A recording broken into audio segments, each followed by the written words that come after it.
Council, or CRA, is in session. We'll begin with our prayer, if we may. We have here Chaplain Jason Sowell, who has been a chaplain with our Tampa Police Department for 7 years and is founder of Current Initiatives, which is a Tampa-based nonprofit organization leading local mission initiatives such as the Laundry Project, Hope for Homes Project, and Affordable Christmas. He has been a minister in the Tampa Bay area for more than 20 years. Reverend, come forward, sir, and let's proceed, and stand if you're able to do so, and remain standing for the Pledge of Allegiance. Heavenly Father, thank you so much for this beautiful day that you've given us. Thank you for this great city that we get to live in and participate in and be community members, a part of. We thank you for our city leaders.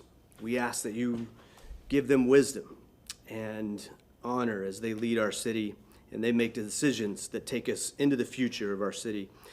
May our decisions and our choices as a city be equitable for all of our citizens, that we don't forget those, the least of us in our communities that need the most help.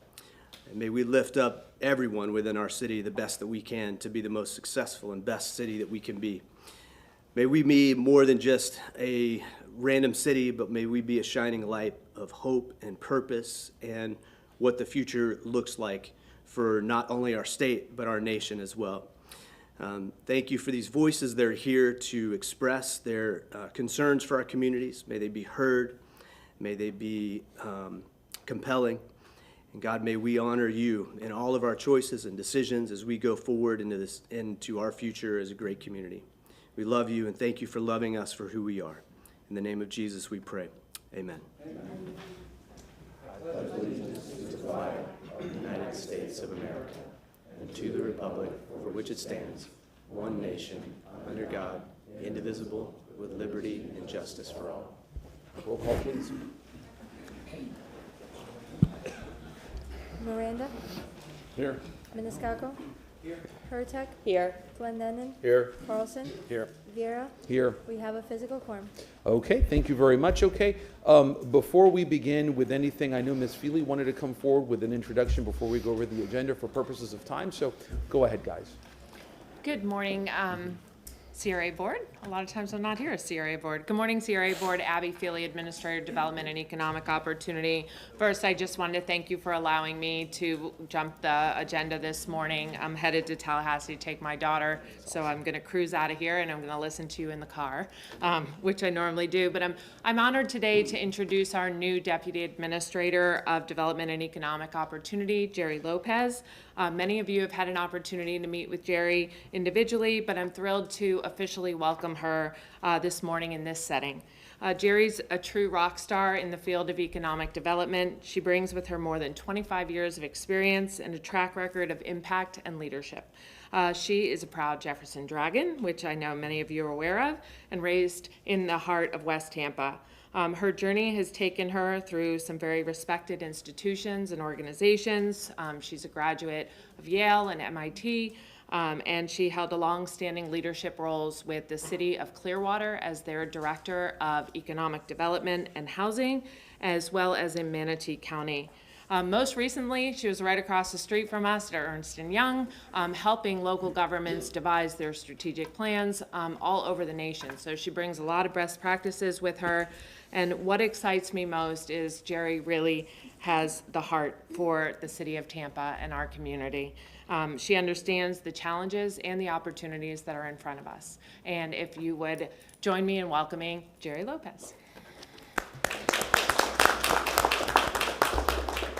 Thank you so much, Abby. Good morning. I am just so thrilled and honored to be here working with. And if we may, your name, ma'am. Of course, I have to get used fine, to that. You're fine. Jerry Lopez, Deputy Administrator for Development and Economic Opportunity. So thank you so much for the opportunity to be here. Looking forward to working with you as we work on some really important projects together. And I'm at your disposal for whatever questions and service that I may offer. So thank you so much and honored to be here. Thank you, ma'am. Anyone want to say anything? Ma'am, go ahead. Thank you so much. Welcome to the city. We've already had a conversation, but you've sat in on several meetings I've had, and so really appreciated that, diving right in, and we look forward to working with you. But thank you so much for coming and introducing yourself this morning for the public. Thank you, Councilmember. Anyone else? Anyone? Thank you. Welcome to you, ma'am. We wish you well. You know you're going to do a great job. And Ms. Feely, congratulations on FSU. That's a wonderful school. It's a big deal. Good for you. I know you're proud. Thank you. Thank you. Okay. Thank you very much. Okay, Council. So we're going to begin, if I may. Yes, ma'am. Can I move to approve the July 24 minutes? Yes, ma'am. We have a motion by Board Member Hurtak, seconded by Board Member Maniscalco. All in favor? Aye. Any opposed? Okay, thank you very much for that. Let's go over the agenda, if I may. For staff reports, we have Mr. Robinson coming, obviously. For number 2, we have CRA. Any comments or anything on items 1 through 5? Mr. Chair. Yes, sir. Go ahead, sir. Number 4, I spoke to staff, I spoke to the union. I would appreciate if we could if we could receive and file this report, but continue it until the February meeting, just so we can get an update. Yes, sir. Okay, we have a motion by Board Member Carlson. Do we have a second? Second by Board Member Miranda. Any discussion? All in favor? Aye. Any opposed? Okay, thank you very much. Any other comments on these items? Yes, ma'am. Same for item number 5. I have spoken with Parks and Rec and other parts of that department, and there is a plan for redoing the park in 27, imagining, and then something for 28. But what I asked for was for Ms. McGregor and Mr. Ogerio to do a community meeting to talk about things that we could do with just little amounts of money right now in the park. So I'm hosting a community meeting to talk about that, and they said they will do so. So I will share that information when I get it. But that is the goal of short term as we look to longer term renovation of the park. Great. And so do you wish to continue that? Or? No, right now I just wish to receive and file, but to let folks know that we are expecting a community meeting, and if that doesn't happen, I'll probably bring it up next month. Yes, ma'am. Okay, so we have a motion by Board Member Hurtak with a second by Board Member Miranda. Any further comments? I say we add item number 4 because we had the written report on that one already to receive and file. Yeah, we did that. Oh, Yeah. we did 4 already? Yes, sir. Sorry. Yeah. Okay, so all in favor? Aye. Any opposed? Okay, anything else, board members? Yes. So, and if I may, on item number 3, we're going to have former state attorney and Second District Court of Appeals Judge E.J. Salsinas come at about 10 o'clock or so, I believe. And so we'll wait on that one for when Judge Salsinas comes. Following that, I'm going to have to go with him for something we have to do. It's going to take 20 minutes. So we'll be outside for about 20 minutes. So Board Member Hurtak, if you don't mind, ma'am, at that time. Regarding required approvals, any comments regarding these before going forward with public comment? Okay, thank you very much. So there being none further.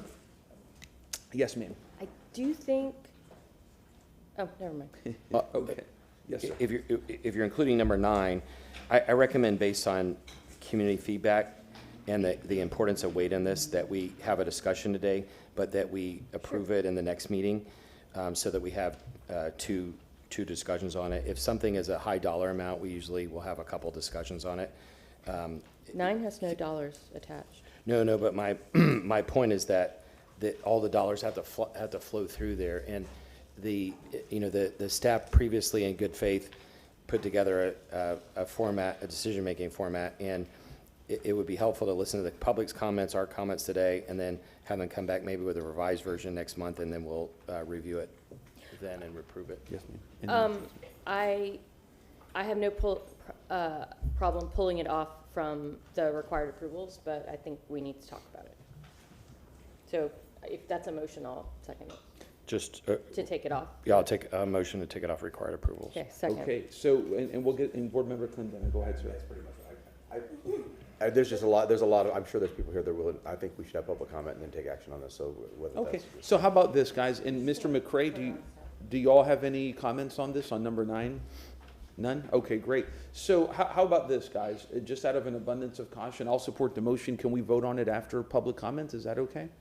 All we're doing is voting to move it onto the, from, to To move staff it out of report. consent. My apologies. Okay, then I'm fine with that. Board Member Clendenin, does that satisfy you? Yes. Okay, great. So we have a motion by Board Member Hurtak, I believe, by Board Member Carlson, seconded by Board Member Hurtak. All in favor? Aye. Any opposed?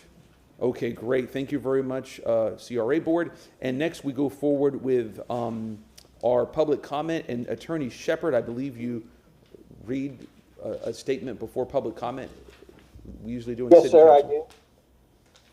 All right, members of the public are allowed reasonable opportunity at the beginning of the CRA meeting to address any item on the agenda before the CRA takes official action on the item.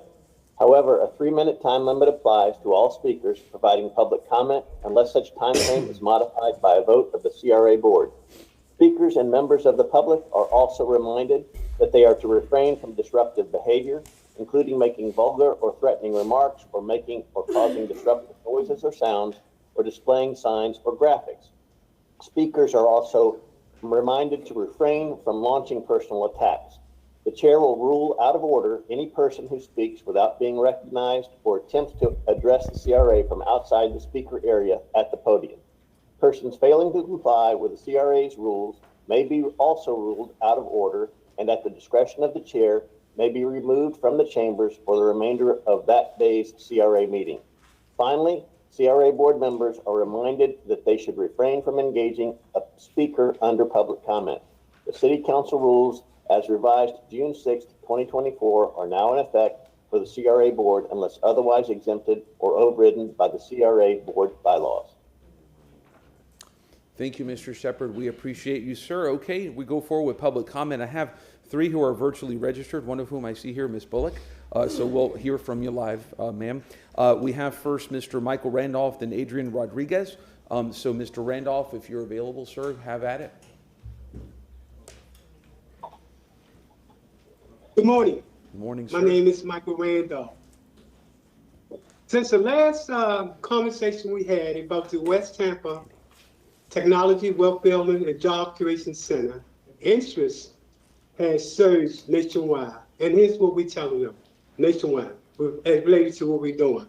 It's starting off with empowering underserved communities through artificial intelligence. The West Tampa CDC Wealth Building and Job Creation Center is a game changer for our community.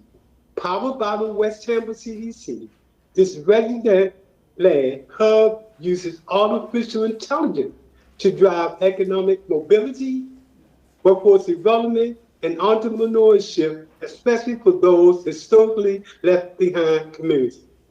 Whether you earn a minimum wage, living on Social Security, on the way of your next step, no skills or criminal record were there for you. Our lean resident model uses artificial intelligence to power 80% of our operation, cutting costs and exemplifying impact. These systems manage scheduling, data communication, and curriculum delivery.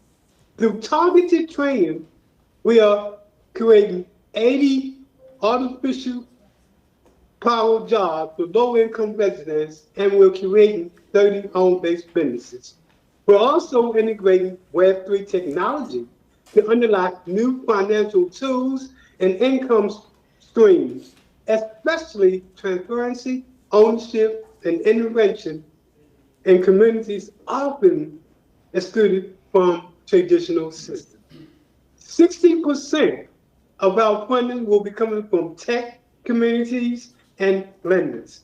Our return on investment strategy encompasses both the reimbursement of services provided to launch and stabilize our operation, plus 10% of everything that we put into a business. When the business becomes successful, this model is integrated to our earned income approach, designed to ensure long-term financial sustainability for the West Tampa Center. Through this framework, we can generate recurring revenue while reinvesting in our local workforce and generational wealth.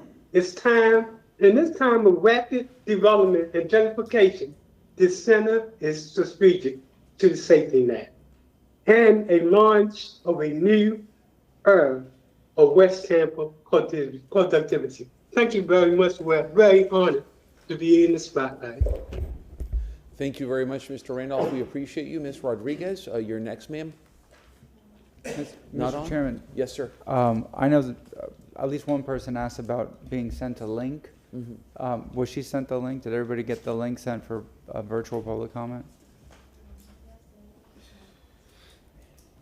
And if she wants to come on later, she may. So, Ms. Rodriguez, you're apparently not on. If you're watching, just log on, and if you don't mind keeping an eye out for her, and then once you get on, we'll stop whoever's live, and she can go. So there you go. Okay, so next we move forward to in-person public comment. So if you wish to speak, please, if you're able to do so, stand and line up against the wall so that we can know how many folks are going to be speaking, okay? So whoever wants to go first, whether Mr. Daniels or Reverend or whoever wants to go first, you may.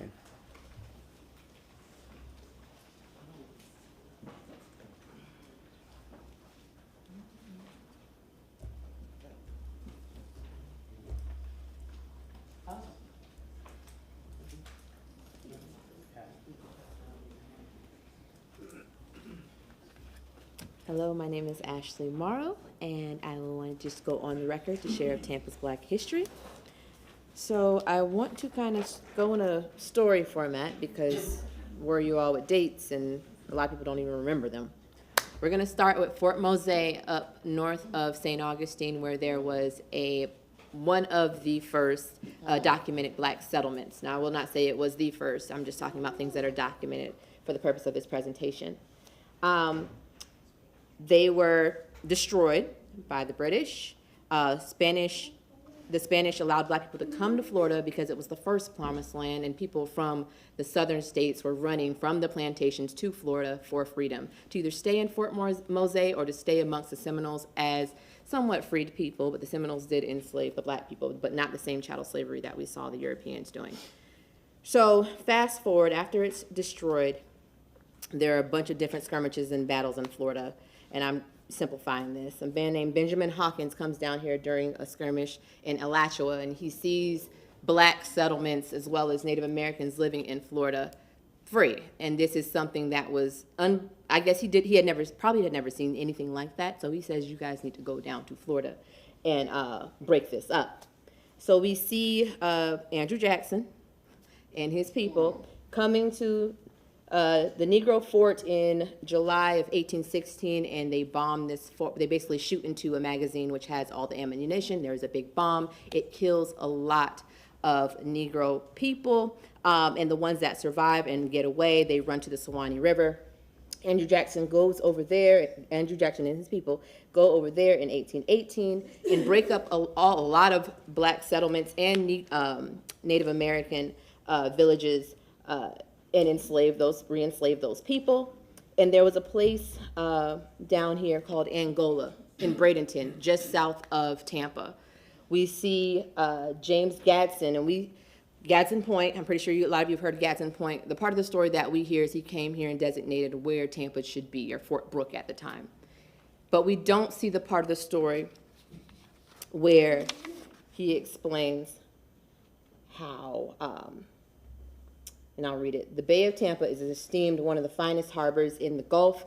Its interest is bold and admitting of 4 fathoms. It is the last rallying spot for disaffected Negroes and Indians, and the only favorable point from whence a communication can be had with the Spanish and the European emissaries. Nicholas, who was the British man, is reported to have been established in that neighborhood, and the Negroes and Indians driven by Misuki and Suwannee towns have directed their march to that quarter, which was over in Bradenton. This is 1818. We then see, the Adams-Onis Treaty in 1819, and then I think it's called the Monterey Treaty. I can't remember the name of it. They go inward, and then you see the establishment of Tampa, Fort Brooke, in a few years after that. As much as I am enjoying it and would love to listen to more time, thank you, ma'am. That is my time. I really enjoyed it. Thank you. I'll be back next week. Good. Mr. Chair? Yes, sir. If she wanted to do a full presentation, if she wanted to coordinate with my office, maybe we could arrange for more time. Well taken. I think that her point is every week, Yeah. something every week. Do you have a social media presence? Instagram. Yeah. I follow her. Black Tampa Historians on Instagram and Facebook. Thank you. I don't have all of this in there. It's in my binder, so I'll be sharing more. Thank you. You're awesome. Thank you. And next, sir, go ahead. Bentez Knott, Tampa, Florida. I want to say Uhuru. Uhuru means freedom in Swahili. And for the last 825 years, we African people haven't been free. That's 52 generations of no freedom. You never hear African talk about Fort Mose. Never.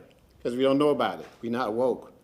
But the fact of the matter is, approximately 2 weeks ago, I was rudely drugged out, forced out of this city council chambers by the Ku Klux Klan and the Grand Wizard, who turned the cameras off, who turned the city cameras off while I was being drugged out to the city council, rudely arrested, charged with some fake crimes,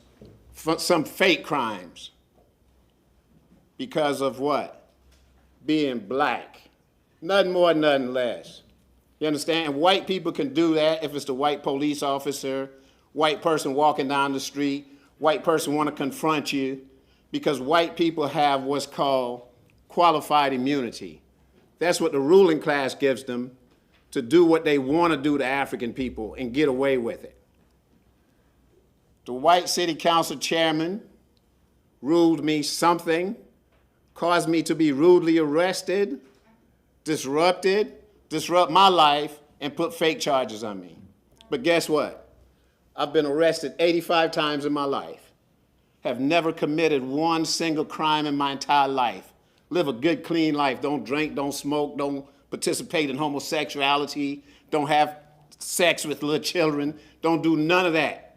Never. Always been clean. Always had a good heart, a good brain, and a good mind. And always know to resist white power and white tyranny. And you know what? When I say, you see, African people are scared of white folks. African people are scared of white folks. A bunch of Negroes sat right here in this room. A bunch of Negroes sat right here in this room and watched them drag a black man out for wearing a shirt. A bunch of police officers stood right against that wall, law enforcement officers, and watched them drag a black man for wearing a shirt. The police officer right here participated in it. How do you go home to your family after doing something like that and put fake charge with a bunch of lies on it about an individual who come here on a weekly basis? It don't faze me. I'm a black revolutionary, and I'll continue to be a black revolutionary until the day I die. So this city council, white people, the Ku Klux Klan, or whosoever, I ain't feeling them. They don't scare me. They don't do nothing for me. When I go to bed at night, the hour and 45 minutes I sleep in a 24-hour period, I'm 100% happy. 70 years of age and 100% happy. Thank you very much, sir. Next, please.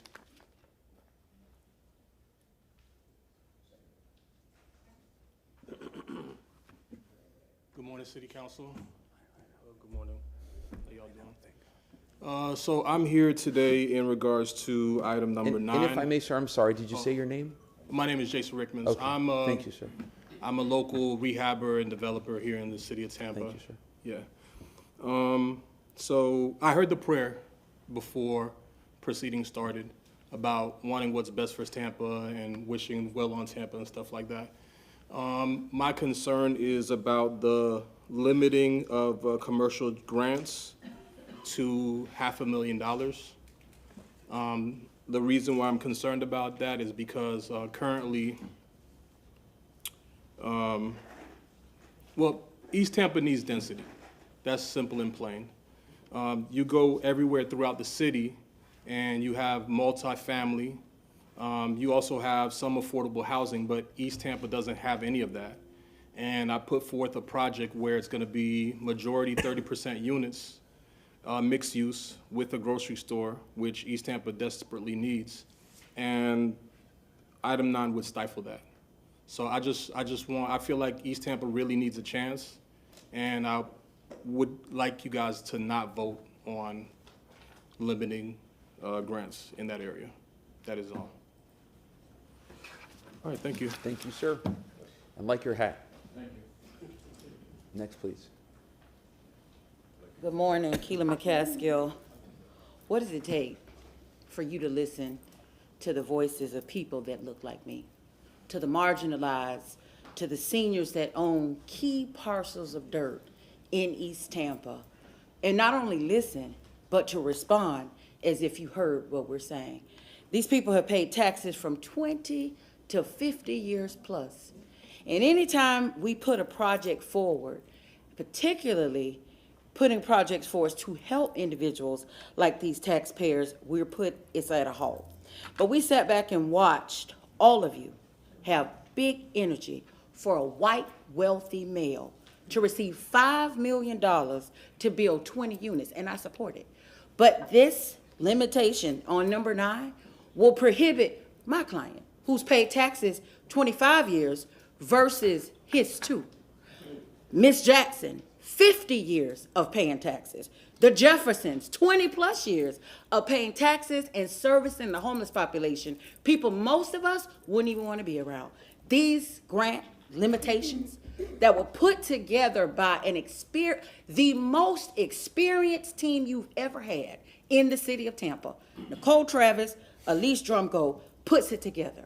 And here we are today reviewing scratch-throughs and limitations from an inexperienced staff. And I mean exactly what I said, inexperienced. Inexperienced staff, part-time attorney. And you're going, in one setting, approve some limitations. You didn't see the before, and the grants that the staff that was experienced proposed, and I'm sure you didn't read all those documents before you're gonna rule on a decision today. I watched the EDC come here, and they only had that property for a year and a half, maybe 2. They have not vested in this community. They don't buy a piece of gum in East Tampa, and you skip through $9 million. It should have been an outcry.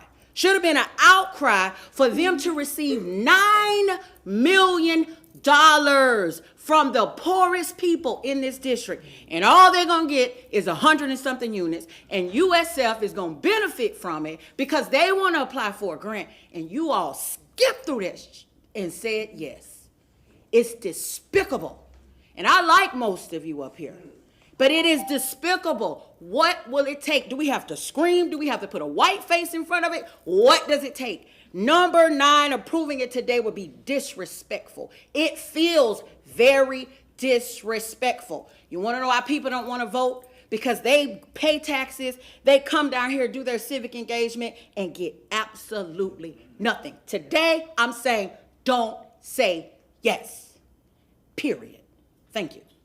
Thank you, ma'am. Next, please. And if I may, ma'am, before you begin, Reverend, whenever you want to go, just raise your hand and we'll have you make. Good morning, I'm Tara Bluma, and I want to talk about debt today and how alarmed I am at the amount of debt that the city is taking on. I'm a mom of 2 small children, and every new dollar that we spend without a clear way to pay for it is nothing more than a bill that we're handing to our children. And I find that completely unacceptable.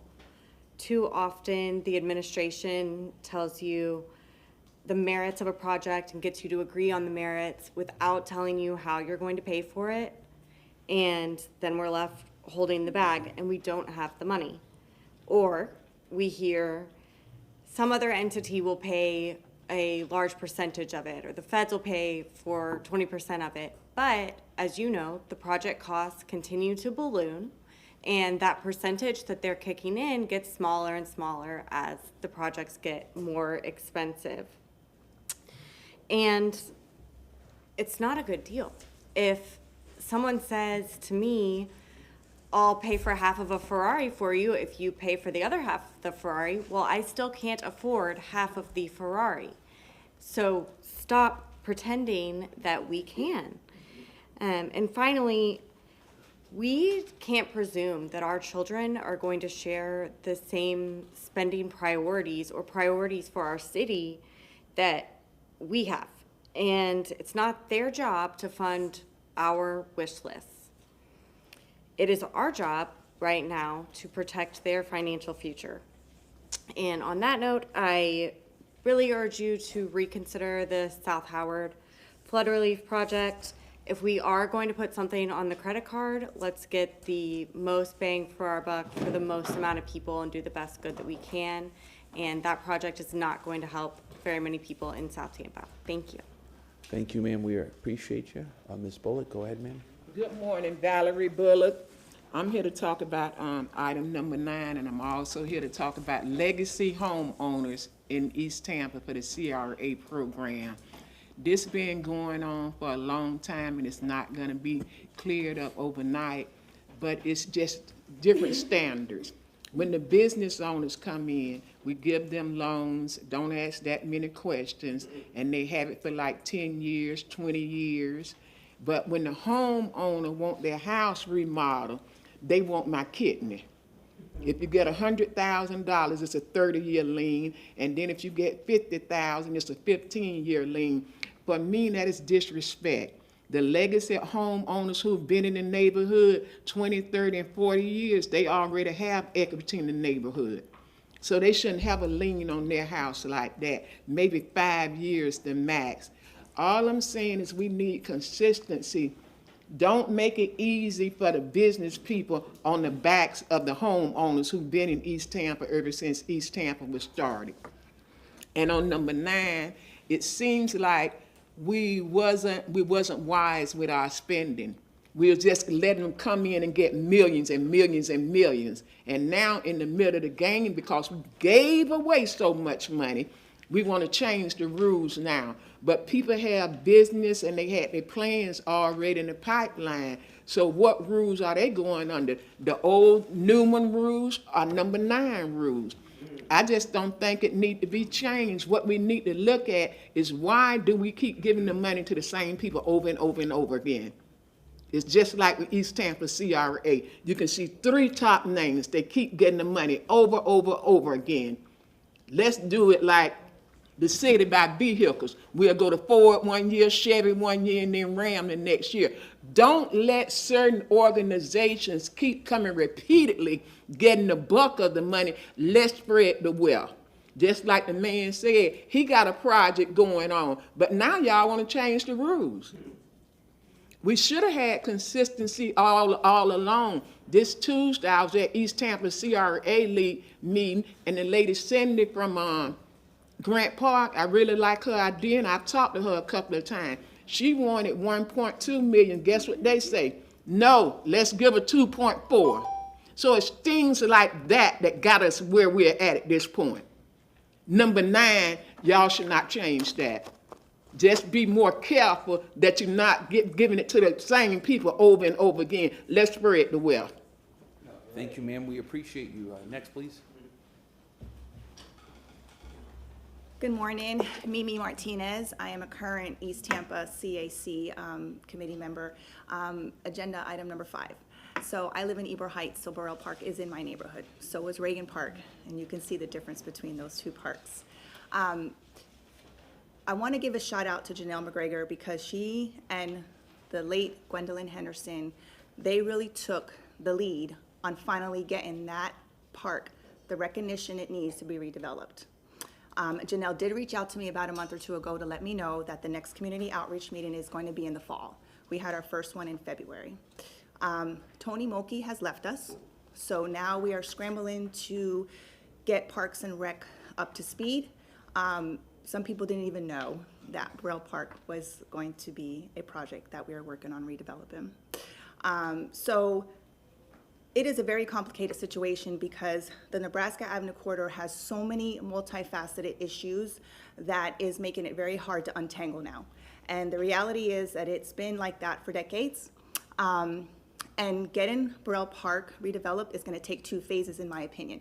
First, you have to stabilize it, and then you can work on redeveloping it. Stabilization is going to mean, what are we going to do with services that are available for those that are lost and broken? Because that park has become a hub for those people.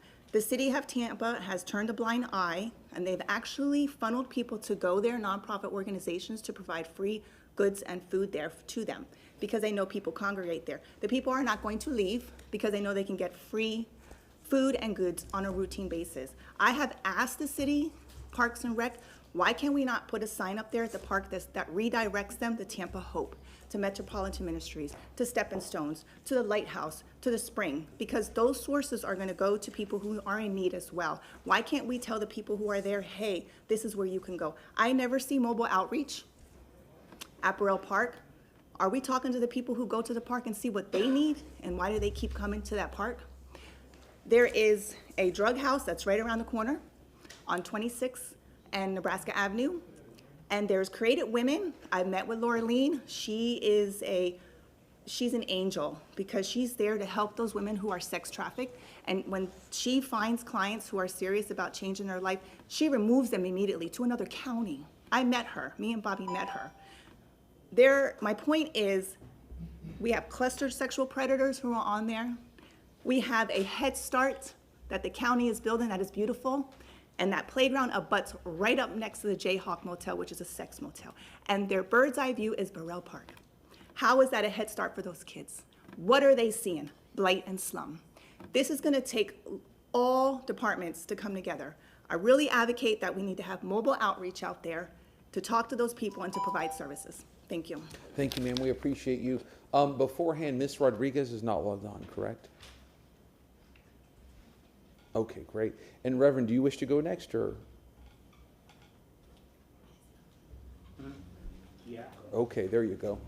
You may, sir. Yeah.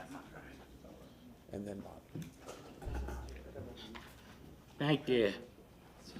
I appreciate it very much. I got you, man. Huh? I got you. I want to make sure you got your chair. That's all right. I can hold on to something.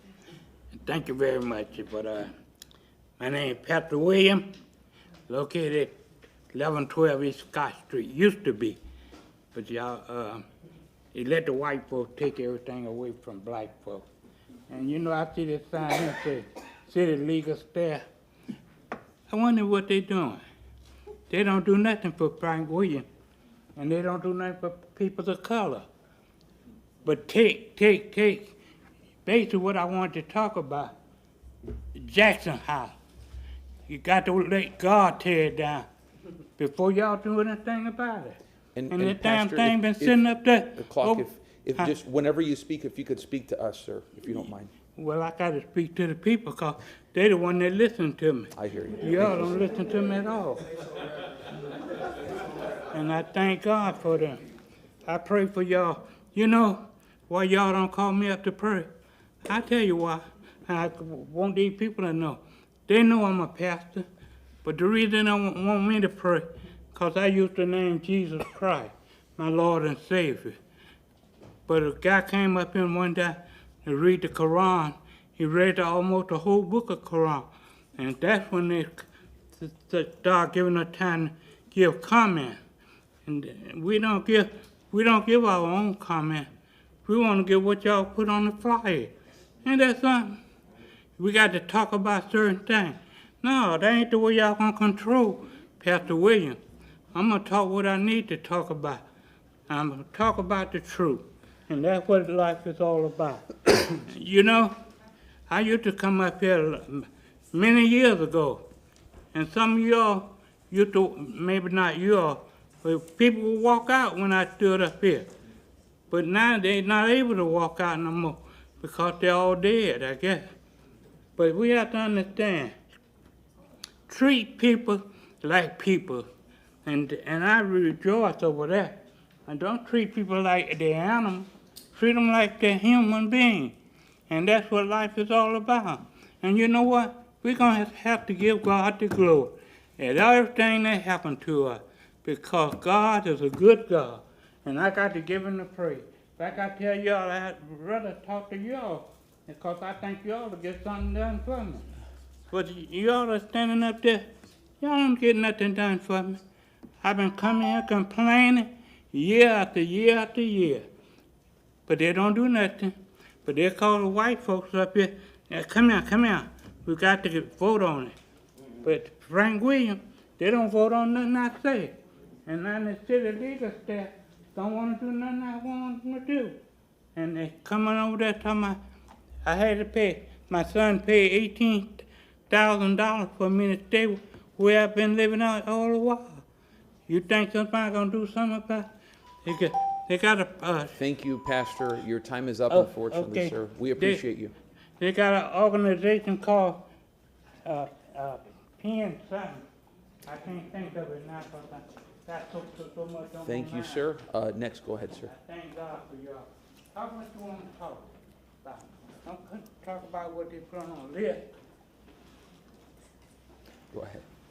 Good morning, Bobby Creighton. I also live in Ybor Heights and came to speak on Burrell Park this morning. I don't think I can really add anything that wasn't said earlier by Mimi. I think she hit the nail on the head. I'd like to give a shout out to the Tampa Monitor, Michael Bishop. He does fabulous work. He provides a very, very valuable insight into what's happening in the city and at City Council. If people don't know about what he does, tampamonitor.com, donate. He's doing really great work, and I think he was exactly right in the commentary in his article. I mean, the item on the agenda was, do we tear down the structure or not? From what I see, it doesn't really make a difference. You tear it down, you leave it there, people are going to congregate at that park no matter what. That's just where they go, because they have nowhere else to go. And I think that's a shame. There was an item a couple of weeks back about, adding, giving more funding to Tampa Hope for more beds. Where are we at with that? Are they full? What's the status? At the Tampa Hillsborough Homeless Initiative that allocates funding to different organizations, what are they doing? Can we understand what this problem looks like? Can we get some numbers? Can we get some figures? I never really see them come to council to give any updates. When we think about the history of this park, back from the very beginning, from the 1970s, when the city bought this park, they threw a bunch of money at it. They couldn't even get the ball rolling on this park. That structure was never even done. There's no tables there. There's no chairs.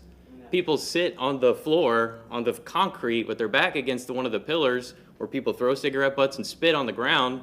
That's not fair to anybody. So I don't know, however way you slice it, it's not a good situation for anybody. For the people who live around the park, for the people that have to go to that park because they have nowhere else to go. So I don't really know what you do. This is a mess of an issue, and it's because the city, for generations, literally for 60, 70 years, have neglected to do anything with this park. It's just been sitting there like basically an open field with a playground in the corner that nobody goes to because there's somebody sleeping under the slide. There was a survey for the park. Then we had a meeting back in February to go over some updates, to have a conversation with the community about improvements, start that engagement process. So we should, 6 months later, we should kind of already know what we want to do with that, I would imagine. I know the park staff is really busy and they have limited time and budget, but the fact that we're having this conversation right now, it's just adding to that terrible legacy of neglect and disregard for this neighborhood. I appreciate Councilmember Hurtek, or Board Member Hurtek's picking up the rope now that Councilwoman Henderson is gone, because she was the one really pushing this, along with Tony Mulkey, who also happened to be gone. So I think right now the residents feel like we're in limbo. We lost 2 key players in driving this forward. So hopefully we can get back on track and get some good outcomes for everybody in this area. Thank you, sir. We appreciate you. Okay, I see some other folks come in. If you're sitting down and you're going to be speaking in public comment, can you raise your hand?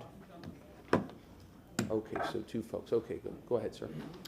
Good morning. Excuse me. Good morning, City Council. My name is Daryl Heitch.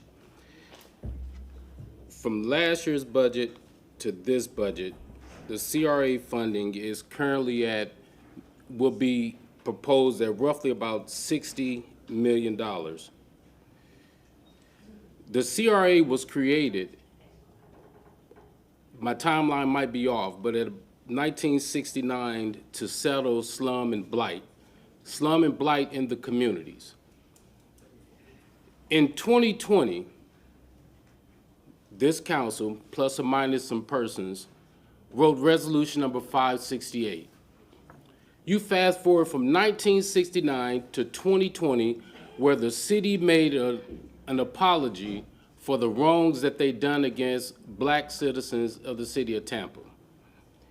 You apologize for the wrong against housing, economic opportunity, fairness, and the various injustices, and you even stated in that resolution that there were overt and covert things that were done to make sure, in so many words, metaphorically speaking, that you kept your knees on the necks of African-American citizens in the city of Tampa. So now we move all the way over to your agenda item number 9. Whereas you're looking at and you're saying, okay, the same people who we apologize for doing the wrong, we're now about to do this same thing over again with the lack or a limited consideration to what may or may happen with these individuals.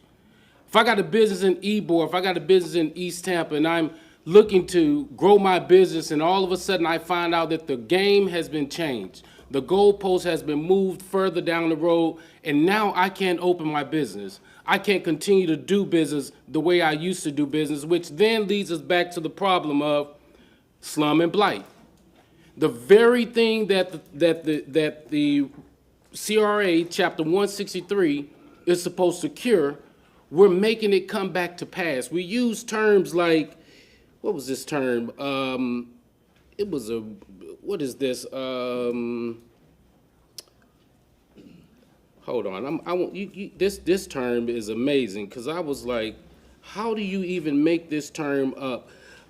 Unintended consequences. What is unintended consequences?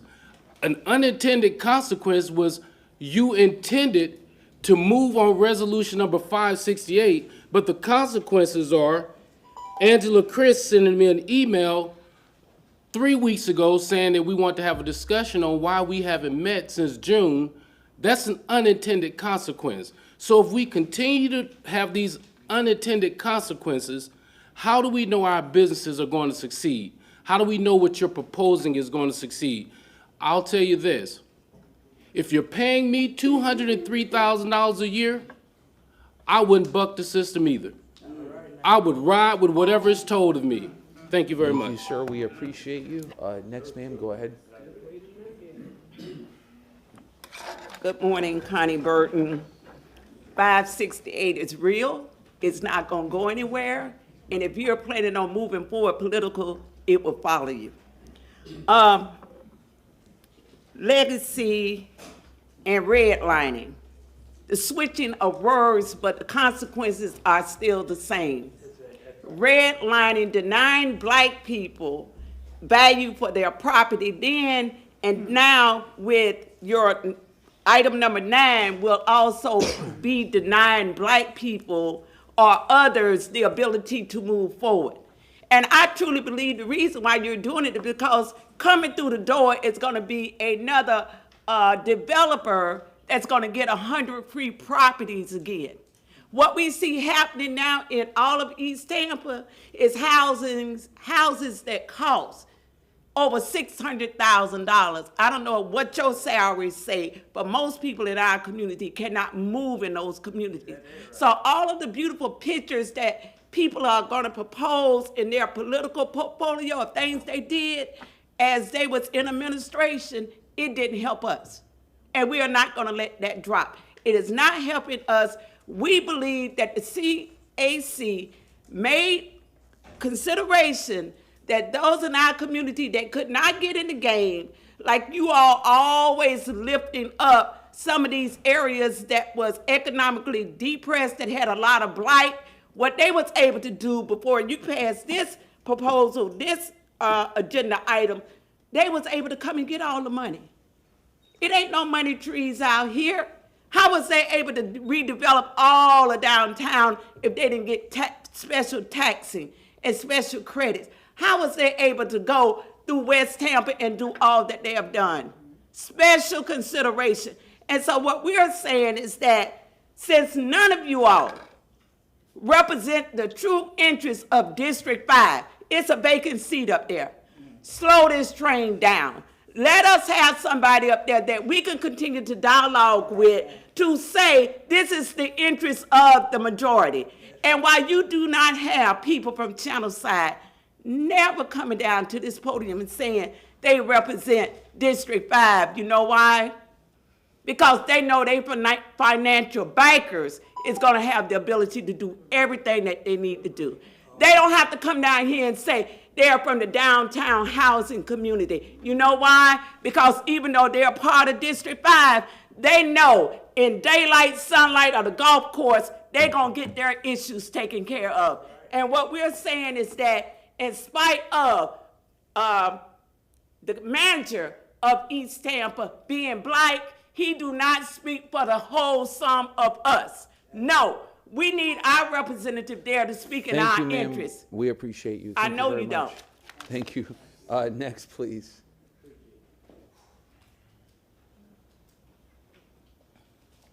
Good morning, Allison Hewitt, third generation East Tampa resident and business owner. Item number 9 would eventually say East Tampa for sale. It is significantly challenging that we started working on these grants in 2018. 2018, we proposed to you the pre-development program. The city council approved it. Then Nicole Travis and her team took it back to be able to make sure they created a process for city government. Here we are, 2025, and it hardens our heart that we're asking you to slow down, even though it's been 7 years. It takes 7 years to get a program that's going to help the community. One, the new proposal, if you are concerned because they say the interior grants need to make sure we're not getting the attention of Tallahassee, so we need to only do it to address code enforcement issues. Well, if you want to not to get Tallahassee's interest, then we have to limit all development to $1 million. Anything over $1 million are city initiated. Okay, the city and the CRA has owned property for the last 10 years. It has weeds growing on it now. Now, they may mow the lawn, but the building has weeds. I've talked to Chief Bennett and said, okay, then code enforcement needs to stop citing our businesses. If the city-owned businesses you cannot maintain. Understand, there's money in the budget to be able to do that, but we don't even clean up the buildings that the city owns. To be able to not attract the attention, to be able to say now in East Tampa, as now we're having the grants roll out, small businesses, you've got to have 100% of your money to be able to get 50% back. Again, East Tampa for sale, because who can? But there's someone who comes out with the money and says, hey, I'm going to invest because I'm going to get 50% of my money back. But you have businesses here who are struggling to make sure that they're able to feed their employees. And so if we had the money, if you had the $100,000 or the $500,000, why would they go through the headache of working with the city to get half the money back? So what you are doing is putting in places the tying the arms. And like I said, East Tampa is now for sale, because if you have money and you can invest, we'll give you some incentives and we'll give you your money back. But the people who have been there and invested and taken care of their families, they can't get a shot at the table. I mean, the way that they have changed the legacy credit to reduce it to almost zero if you've been there less than 5 years, do you understand if they have existed for 5 years, what a tremendous amount of work that takes? And I am sorry that we have to ask you to defer this, because yet again, here we are adding years to another process to get stuff done. And again, District 5 is bigger than East Tampa, but these grants right here, we're energizing development for local developers, for property owners to develop their property. We cannot take away that and accelerate gentrification in East Tampa. Please defer number 9. Thank you. We appreciate you. Okay, next speaker. And is Ms. Rodriguez online yet? Okay, she may not make it. Okay, go ahead, ma'am. Good morning, Dr. Angela Scott, Vice Chair of the Jackson Foundation.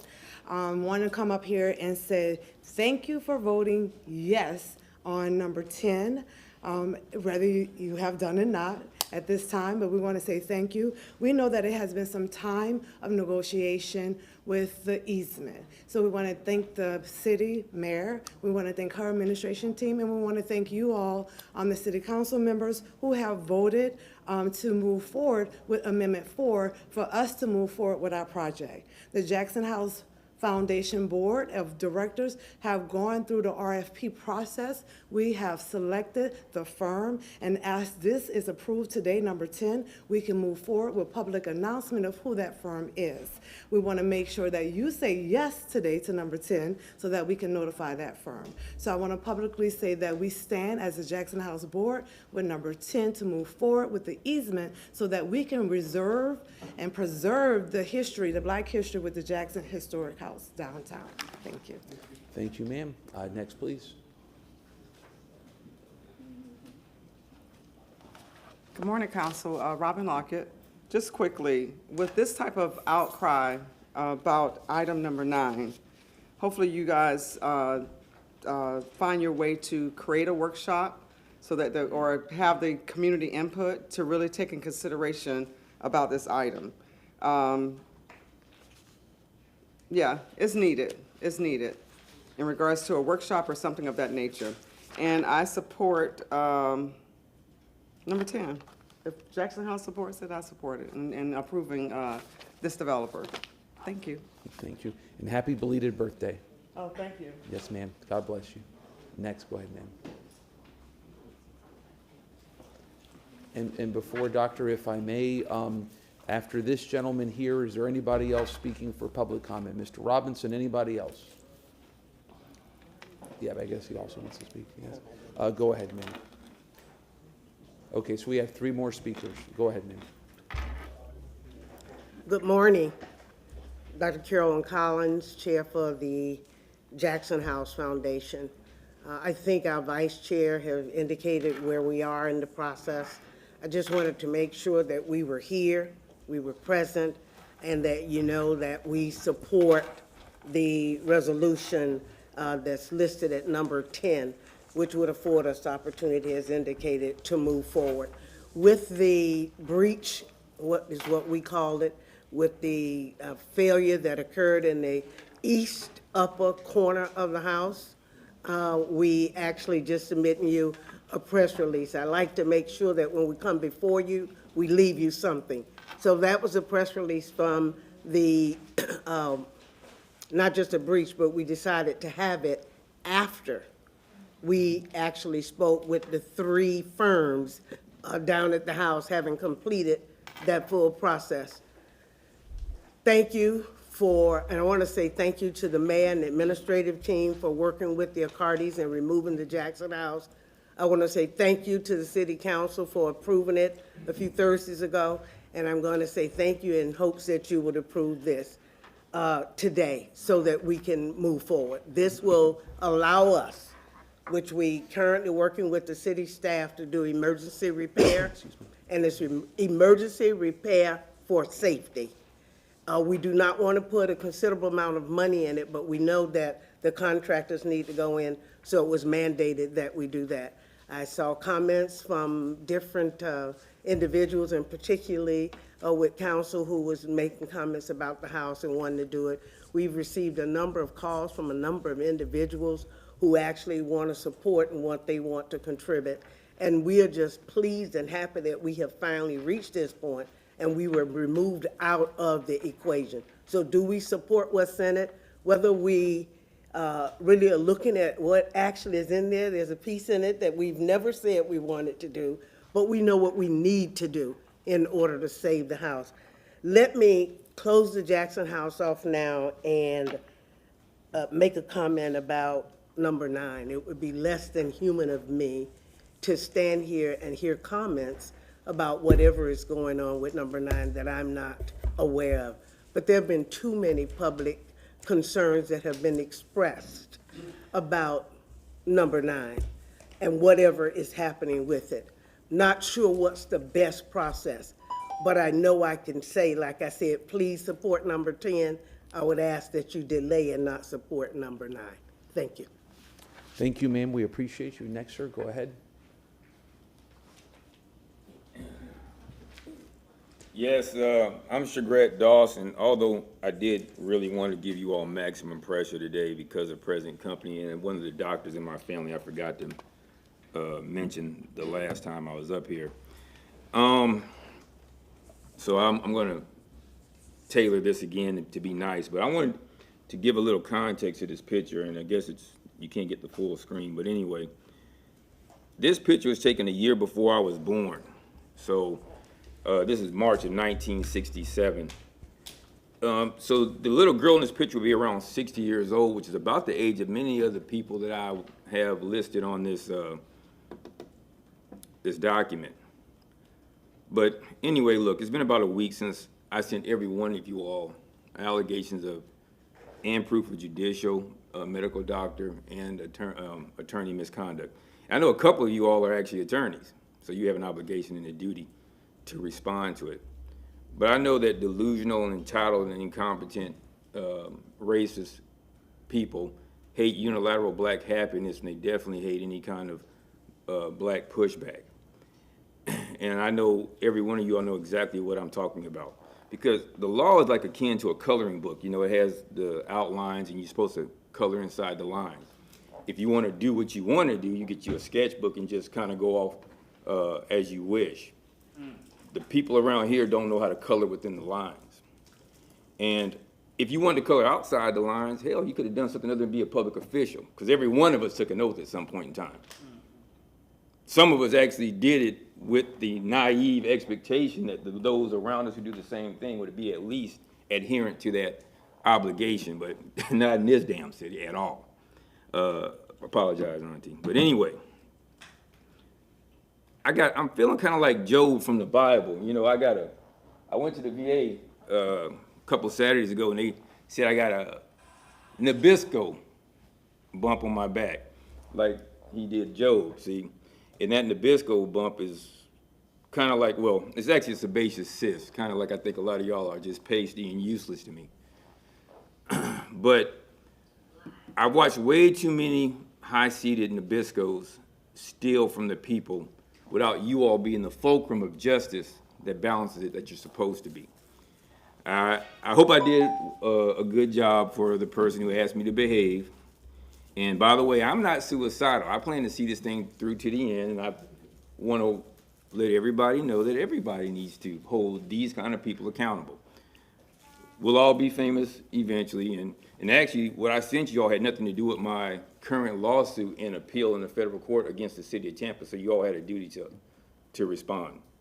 That being said, shout out to the greatest institution of higher learning in the city, the University of Thomas Jefferson High School, and even the class of '59. Thank you, sir. We appreciate you. Mr. Robinson, I believe, is our last speaker for public comment. I hate to do this. Joe Robinson. The phrase descend by silence when they should protest makes cowards out of men. It's a powerful statement about the importance of speaking out against injustice. While often attributed to Abraham Lincoln, it actually originates from a poem by Ella Wheeler Wilcox. The quote emphasizes that remaining silent in the face of wrongdoing is in itself a form of moral failure, suggesting that taking a stand is a necessary act of courage, and that's why I'm up here. Listen, I'm on the west side. I don't want to say nothing. The people that just spoke about number 9 are absolutely correct. I got a problem with number 9 on the west side. Legacy status. Don't get legacy status for commercial. You got to be residential. You got to be this. You know, come on. This legacy thing, I'm a legacy. I'm not a legacy. I got to be an office space. I can't run a house. It's not a business. I'm sick of it. We're going backwards. The people are right. Number 9, engine number 9 need to be running off the track. Number 9 is a problem for me. I've been owning property in this city and every location, Ebo City, West Tampa, Tampa Heights, Lincoln, over in Jackson Heights, Belmont Heights, the real names over there, not North Ybor. Okay? Now, I've been litigated with the city for decades and decades on code enforcement and how they put 2 people in federal prison, Steve LeBrake and Chuck Looney. Yes. Now, you guys are going back to this?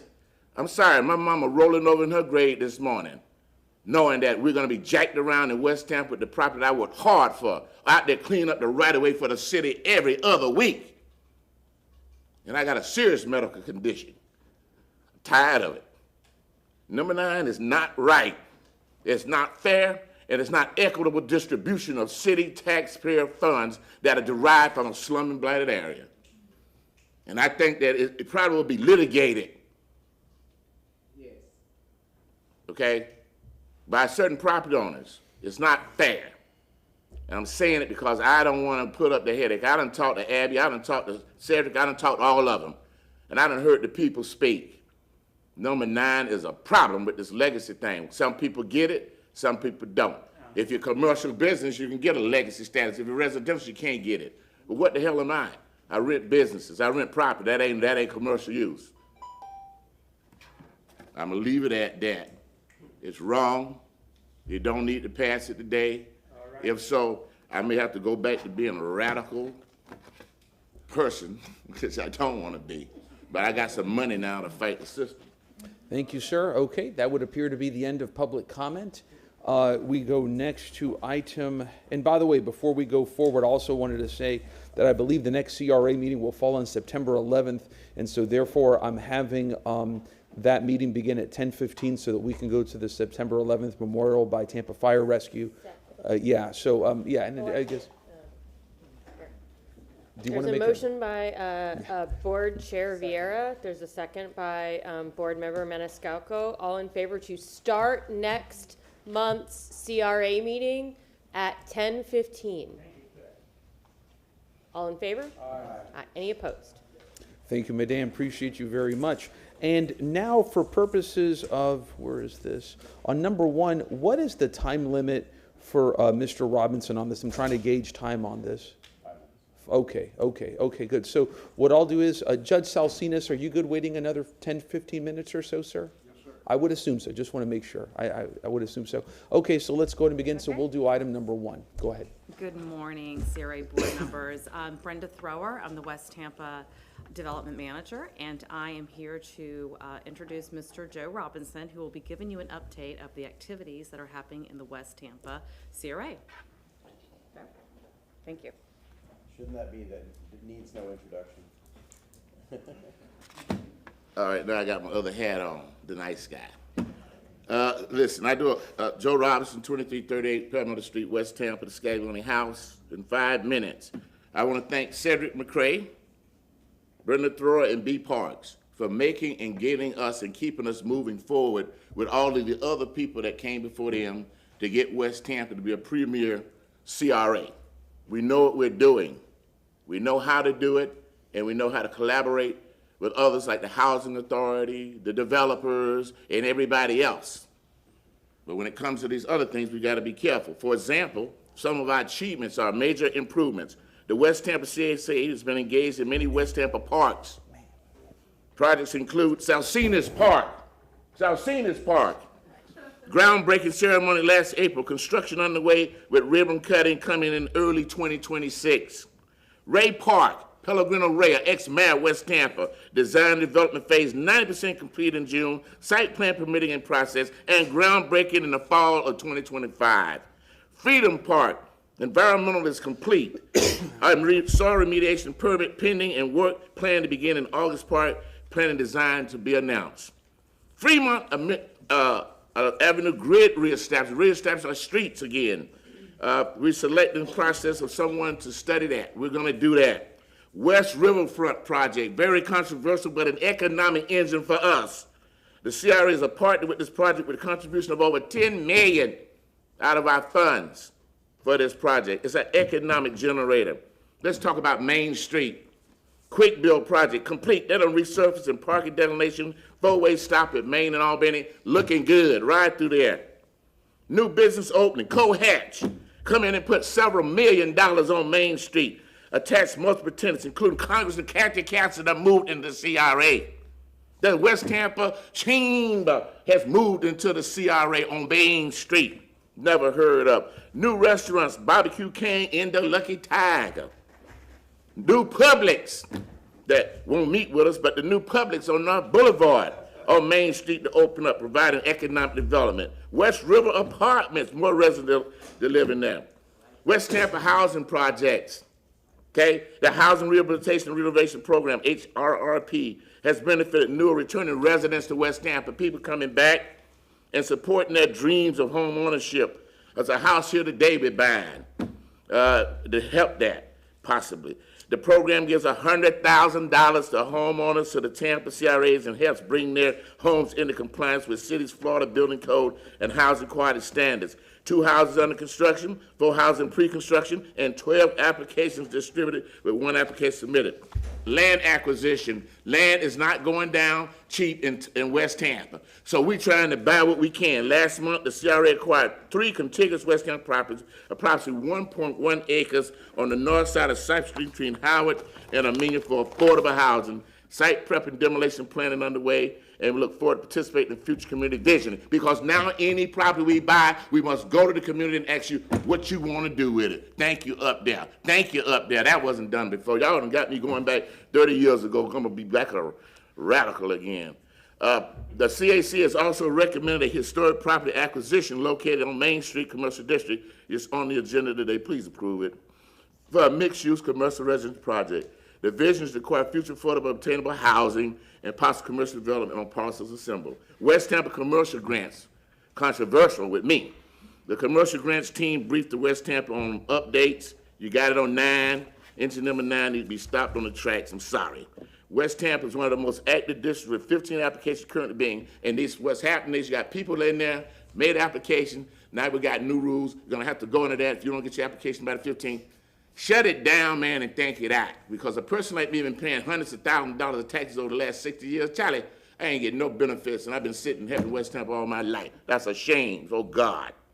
Public art, 8 traffic boxes have been wrapped in West Tampa. Look around, you'll see they wrapped. Very beautiful done, and FDOT ain't messing with them because those are our boxes, and our art came from our money, and I will fight if FDOT or the Republicans come down and tell me they don't get rid of my art on my boxes, including on the streets. I know how to deal with the Republicans, being one myself.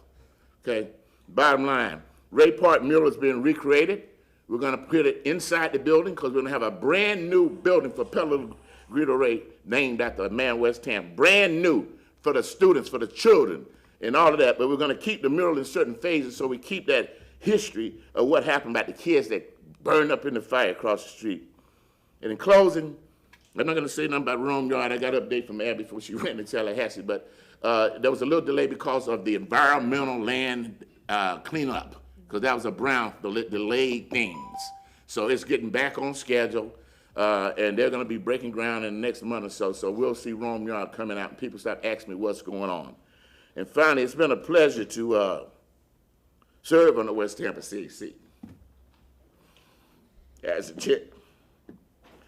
But if you guys want to start this fight that I fought for 15 years in court, in federal court, with the FBI and everybody else around here, don't start it. Get this number 9 straight, I'm telling you. Thank you, sir. We appreciate you. Council members, Board Member Hurtak. Go ahead, ma'am. Thank you. Mr. Robinson, thank you so much. It's really a pleasure to see West Tampa starting to purchase properties and create their, starting to figure out what to do with it. So I want to say congratulations to your CAC for starting to see what East Tampa's doing and starting to do the same. I think it's a really, really good thing. So I just want to say thank you for all the work that you all are doing, but I think the acquisition will be able to make some real change. And I'm also happy to say that, y'all get to decide what you want to do with that. And I think you're right. I'm glad you made that point because I think that's very important. So thank you. I got to go, man. I got to go. I can't stay in here and listen. Thank you, sir. Anybody else? Okay, thank you very much. Okay, council or CRA. So next, I'm going to pass this out, if I may. I'm going to have to go up there for this here with Judge Salsinas. Oh, I guess. The Elmo. Brandon's out today. Here you go, madam. Thank you so much. Oh, I mean, for this, it's not, yeah, it's,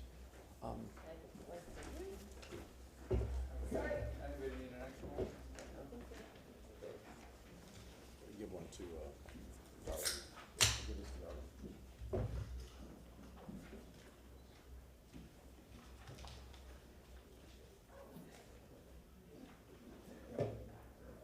so Corey, go ahead. Good morning, Corey Robinson, Arts and Cultural Project Coordinator, Tampa CRA. I'm here today to provide an update on item 3 for the Lieutenant Baldomero Lopez Monument. CRA staff have collaborated with city departments and Board Member Vieira and Judge Salsinas to identify a suitable location for this monument.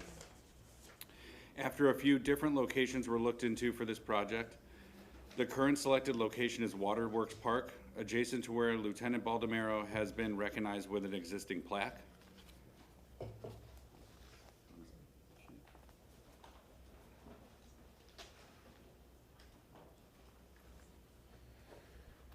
Good morning. Thank you for allowing me to appear before you today. It's most significant that the day after tomorrow will be the 100th birthday of the birth of our hero from Tampa, Lieutenant Baldomero Lopez. And on September 15 of this year, just 2 weeks away, will be the 75th anniversary of his death. But most important from U.S. history, September 15 will be the 75th anniversary of the historic invasion of Incheon in Korea that changed the Korean War from a losing proposition to a winning proposition. It was the day of September 15, 1950, 75 years ago, coming up this September 15, that our Tampa, Hillsborough County High School graduate and graduate of the U.S. Naval Academy, First Lieutenant Baldomero Lopez, the son of a Spanish immigrant and an Italian Sicilian mother, gave his life to save his platoon, and his officers were so impressed that they wrote to General MacArthur recommending that this Latin boy from Tampa, Florida, a graduate of the Annapolis Naval Academy, receive the Congressional Medal of Honor. So whatever you do, you're doing it in a most timely manner, especially with his 100th birthday the day after tomorrow, and September 15 being the 75th anniversary of his heroic death. I urge you on behalf of the citizenry to do this good recognition for this Tampa hero. Thank you very much. And I wanted to introduce Judge Salsinas because he is a couple of things, just an amazing person. I mean, for me, he is Mr. Hispanic here in Tampa. He is Mr. Latino here in Tampa. I remember years ago, Judge, when I heard you speak on Baldomero Lopez. I was in private practice 100% at the time, and I spoke to you about it, and you said, I will take you on a tour of Baldomero Lopez, and he picked me up in his Cadillac at my old law firm, Ogden and Sullivan, and he took me around all the sites. But I just wanted to, and all y'all know about this gentleman's background, but I wanted to let the public know about the amazing man that we have here helping lead this charge. Judge Salsinas is our former state attorney here, longtime state attorney here for Hillsborough County. He was also appointed to the Second District Court of Appeals by, it was Governor Lawton Chiles. Yeah. Governor Lawton Chiles as well. His family is originally from Spain. His late father, like Judge Salsinas, was a patriot who sold war bonds for our country in World War II to support the war effort. He went to the South Texas College of Law over in Texas, which since then has become an institution for so many attorneys, especially a lot of Hispanic judges and attorneys, to go to. He suffered from great discrimination as a Hispanic early on, including at Stetson College of Law, where I would go 40 years later, by the way, ironically, and he would go to South Texas.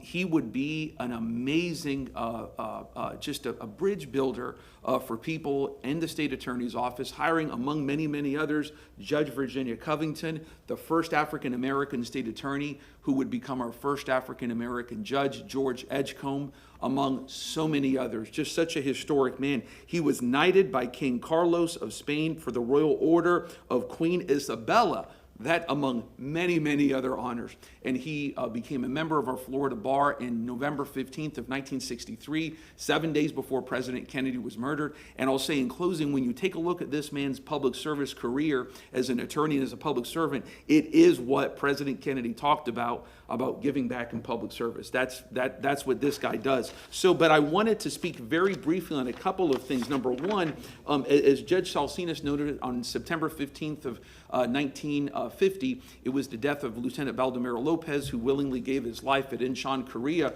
This is a picture. This is why I wanted to come up here. I've never done this before. Is it on the screen? Yeah. Okay, there you go. Yeah, this is Lieutenant Baldomero Lopez, a very famous photograph, literally seconds before his death. That's an iconic photograph. And so we're working together. I'd motioned to have city staff, and city staff's been wonderful to work with on a statue for Baldomero Lopez. We have these are informal renderings that I wanted to show the public and the community here. These are very informal, but this will show you what we're looking at, something that is going to be majestic and life-size to honor this great American who, by the way, was a son of immigrants, a patriot, and very relevant in the year 2023 as a son of immigrants. This is, again, an informal rendering of what we'll be looking at. It could change, obviously subject to change, so to speak. And here's another one here. So that's what we're looking at. So that's why I wanted to come up here, Council. So I am going to be motioning. Let me find this here.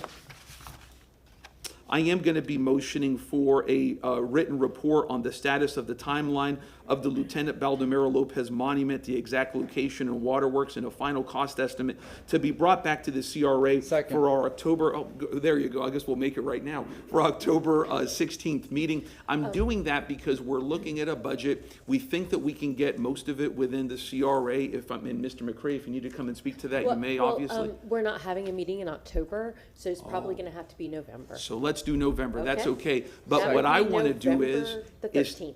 is to have this done by the September 15th of next year. And I think that, God willing, we can do that. So I'll go up there to make the motion, if I may. I wanted to make those. And Mr. McCray, do you need to say anything? All those in favor? Okay, there you go. Aye. So we had a motion and a second by Board Member Maniscalco. Can I speak real quick? Oh, absolutely. Go right ahead. Councilman, Board Member Vieira, thank you for bringing this up, and thank you, Judge, for being here with us. This is a great American hero. The first Medal of Honor recipient, born in Tampa. We have others. They're at Woodlawn off Boulevard. They're from the Civil War, but I have to research their story. I know there's two over there.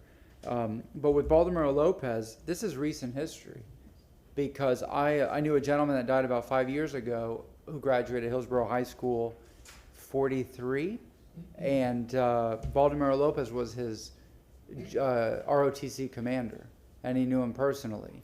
That gentleman passed away, but his brother is 102 years old, all Navy guys. I know he went into the Marines after in Korea. And I'm going to ask the living brother, who's 102, to see if he knew him. He graduated, I believe, in 42 from Hillsborough, so he's a little bit older than Lopez.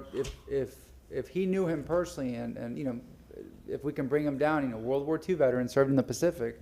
But again, this is something that, you know, 1920, 100 years ago, but this is my grandparents' generation, you know, and your father, Judge, you know, I would hear stories, and of course, his business on Howard and Main Street, which we're redoing the store. That same gentleman that you know, who was the commander here that went to Hillsborough, he would tell me stories about, they call it CNO, Casualty Notification Officer, but when a soldier is killed, I don't know if was your father involved in delivering the news to the parents and the family members when a soldier was killed in World War II, or no, he just did the war bonds? My father had just recently received a presidential citation for all the war bonds that he had sold with some other gentlemen here in Tampa, a record number of war bonds that were sold to finance the Second World War. But the Korean War came up very quickly, and unfortunately, Baldomero gave his life. Yeah. A lot of people serve, but some give their best, and Baldomero did that. Yep, and you know, having the statue here on a very in a very prominent location, as was mentioned, is great. I mean, I go through there almost every morning, and the fact that people need to know this name. You know, he's buried. Councilman Moreno, we're talking about it, where he's buried is at Centro Asturiano Cemetery. I've been to that grave many times, and again, this is one of Tampa's most important. Favorite sons, you know, and a true American hero. I mean, this is the least we can do for the sacrifice that he made. And of course, you showed the photograph. I know you have it in your office of seconds. And that photo's been everywhere, you know. So I'm so happy to support this, and I'm glad that this was brought up. Thank you. Thank you so much. Yeah, Board Member Miranda. Thank you, Madam Chairman. I just want to echo what Mr. Maniscalco said. Just this morning, we're having a casual conversation on the way to this room. And we were talking, and you know, this guy to my left, he knows where everybody's buried. He was even telling me where I was going to be buried. And he said, he named your father's grave, he named Nuncio's grave, he named everybody's grave within a block and a half of where I'm going to be located at. And I don't allow visitors, by the way. So what I'm trying to say is that I'm not going to ever debate Guido Maniscalco when it comes to history. And yourself and your family, what you've done, not only in West Tampa, but your service, when you came up the hard way, when you and another former judge, Martinez, were asked to leave in a way from a college, and I'm not going to mention the college name, and all of a sudden you were accepted at South Texas, or what they call it now, West Tampa and Tampa, EJ University, which is the real name of it in our community. How many people you've helped get not only law degrees, but employment when you were a civil servant for many years and became a judge under Law and Childs, Walking Childs. It's historical what you've done and what your family's done to make Tampa a much better place to live. And Baldomero Lopez knew he was going to die. Once he did that, he knew that he was not going to come out. And when you know that, that really makes you a hero. It just, what Maniscalco said is all factual, and what you've done is just unbelievably important to the history of Tampa. Thank you and your family. Okay, thank you. Board Member Carlson. Yeah, I just want to thank Chair Vieira, Corey, and others for bringing, providing a tribute for this Tampa and American hero. Also, I want to thank Judge Salcinas. I know you're in more demand than places you can show up. And every time I hear you speak, I'm reminded that you're the voice of Tampa history, and you're the voice of telling stories of Tampa. And this is a crazy idea, but I just thought of it. When James Earl Jones died, another iconic voice, Disney worked with an AI company to record his voice so they can use it in the future for various characters. But somehow we need to preserve not just what you know, which is impossible because you've got a huge computer bank in your head, but we need to somehow remember your voice. That my kids, my grandkids should be able to hear Tampa's history in your voice. So I hope that we can work with USF or something to do that somehow. Okay. Well, thank you. And if I may, just one last thing. I want the other. I always like to mention the other that I know of, because Councilman Maniscalco mentioned a few. There's Ronald Ray, Medal of Honor recipient from Vietnam, who's still with us. I think he lives in Georgia. And then Paul Ray Smith, who went to Tampa Bay Tech, who is in Arlington and died in Iraq. But I wanted to just say in closing that when I motioned for this, to not have this man lead the charge would be a grave injustice, because he has been, since day one, that marker out there for Baldomero Lopez, he got that. Making Hillsborough High School the school that's known for Baldomero Lopez, he did that. He is the champion of Baldomero Lopez. And as a Hispanic attorney, I get teary-eyed saying this, that we're just in your debt. Thank you. Hispanics cry. That's me. So there you go. That's it. Thank you.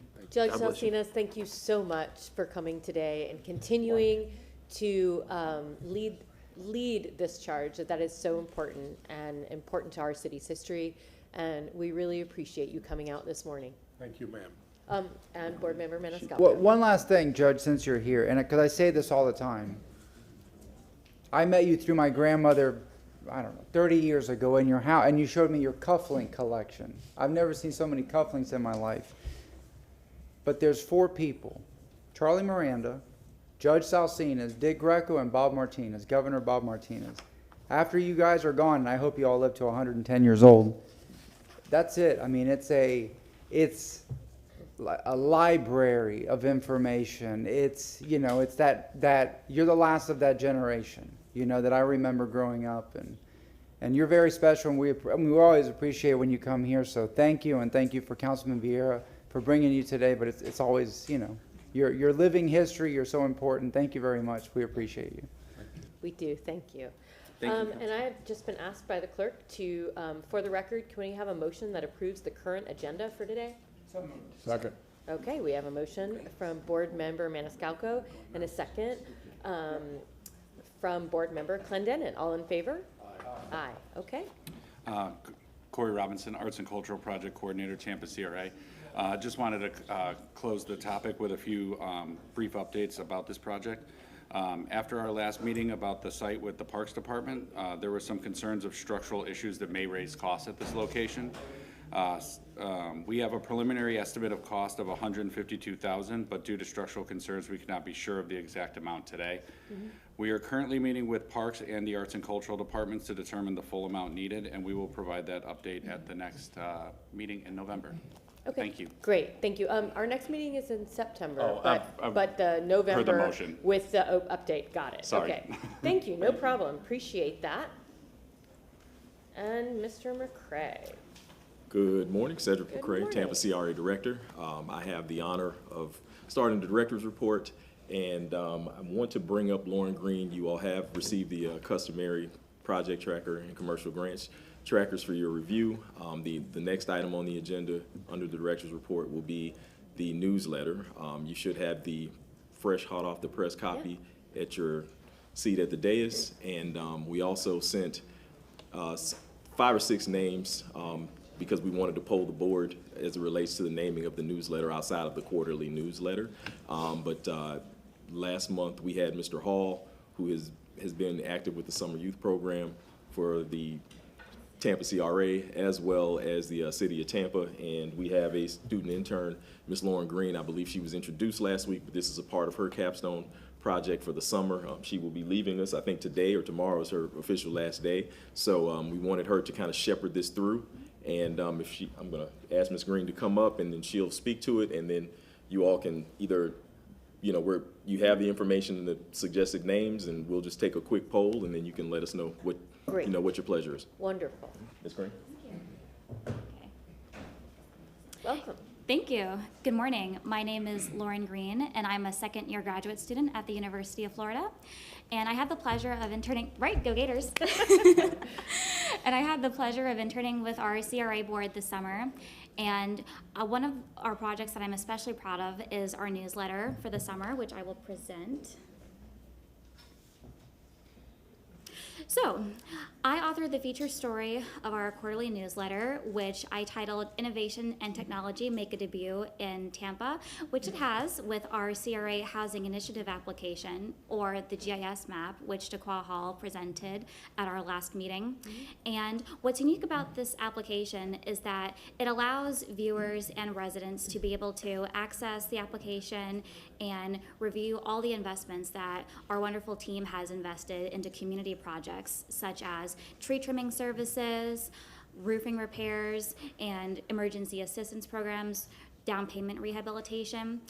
And that's really touching to me as an intern and as a resident of Tampa to see how much we care and how invested we are in the community. And to add on to that, I'd also like to present one of the several stories we produced in our newsletter. One of which really stands out to me, and I'm not sure if you can see. Oh, yes. Okay. But the Drew Park roadway intersection improvement projects. About a month ago, I attended a walking tour with one of our staff members around different neighborhoods in Drew Park, roadway intersections specifically, where many collisions had occurred and several fatalities too. And the reason why that really stood out to me and our project we're doing, where safety, connectivity, and mobility are the top priorities in reducing the number of fatalities, is because I got to thinking, you know, that was someone's parent, that was someone's child, or that was someone's friend. And either way, they're all human beings and children of God, and they deserve to live, and they deserve to feel safe in their communities too. So I'm really proud of the upgrades which I discussed in this section, where we're trying to create safer mechanisms to ensure that future collisions and fatalities don't occur. And the reason why I think this was a really important project is because it takes a community and a group of people to really care about one another and not just listen to the needs of their community and the citizens in it, but to actually put forth the effort to improve the lives of those around them. So I'm really grateful for the opportunity to have authored part of this newsletter and to have worked with our wonderful board this summer. Thank you. Wonderful. Board Member Maniscalco. I want to say thank you for your compassion, the things that you said. We, children of God, and thank you. We need more of that. So people watching and people listening, learn from that. Thank you very much. You said it beautifully. Thank you. Thank you for your time. Board Member Miranda.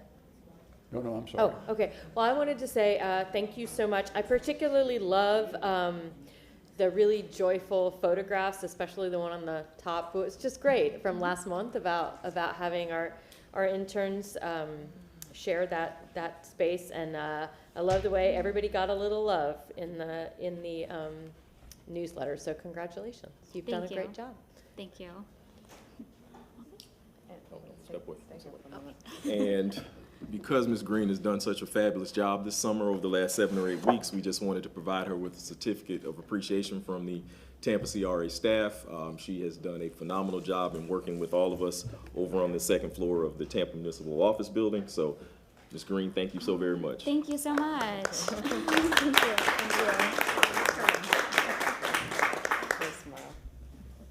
Congratulations. Thank you. And then I still think we have a naming. Yes. We still, so. And we will, whatever the pleasure of the board is So at this time, you or wanna if you, put down- and we don't have to do it now, if you all want to You wanna email take the to us. names and put Yes. them on the Elmo for us, or I'm sorry, the Wolf for us, so we can debate?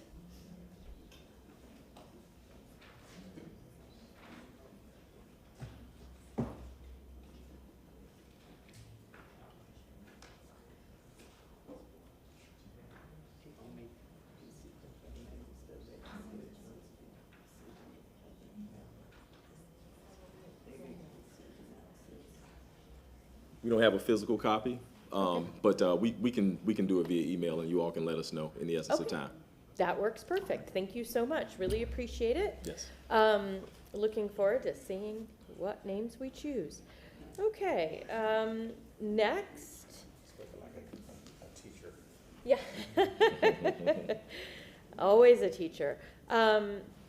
So in the interest of time and waiting to see if our chair will come back, can we move the required approvals that that we have not pulled for extra conversation? I want to make a comment about number 10, just Sure. before we. Oh, yeah, that's what I'm saying. So I figured. Can I do that now, or? Yeah, go right ahead. Might No, as well. I just wanted to remind the public and the Jackson House Foundation that the Jackson House is a project of the CRA, not the city. And to the extent that city staff have been involved, it was under the direction of the CRA and supportive of the CRA, not the city. To my knowledge, the mayor was not personally involved in negotiating the deal at all. And I've talked to the parties involved. I'll probably get an email correction from the communication department today. But the point is that first of all, it causes political confusion when people say that. But the second thing is that we have an overall systemic communication problem with the CRA, that every time the mayor's office or communication department try to take credit for a CRA project by the mayor, what happens is that it gets blasted online. And a good example is coming up in a minute, the bricking of the streets. Almost all the communication that went out was received negatively. If you look at the stories about us finally closing the deal with the CRA the other day, because it went out as a city project instead of a CRA project, or was not clearly defined as a CRA project, the problem is the public gets angry and says, why are you using that money to save a dilapidated house? Or in the case of the bricks, they say, why are you using that money to tear up a perfectly good street to put in bricks? It's very important that we give the CRA credit, not because of us individually, but because we need to be able to explain to people where the money is coming from. In this city, there are roads falling apart, there are parks falling apart, and yes, there are still areas where the stormwater maintenance has not been done because they're on a 7-year schedule and they're only a year into it. So as people's houses are flooding, their tires are popping, and the parks are falling apart or things are being taken out of parks, they're frustrated. And so we need to be able to make sure that we say this is CRA money and explain what CRA money is as opposed to city money. Otherwise, we're going to continue in anything that should be a positive announcement, saving the Jackson House or putting bricks in the streets, is going to turn into a negative. And it's an unnecessary negative. Thank you. Board Member Maniscalco. Thank you very much. First, I just want to thank Dr. Collins and her team, the Accardis, all the partners involved in finally getting this done.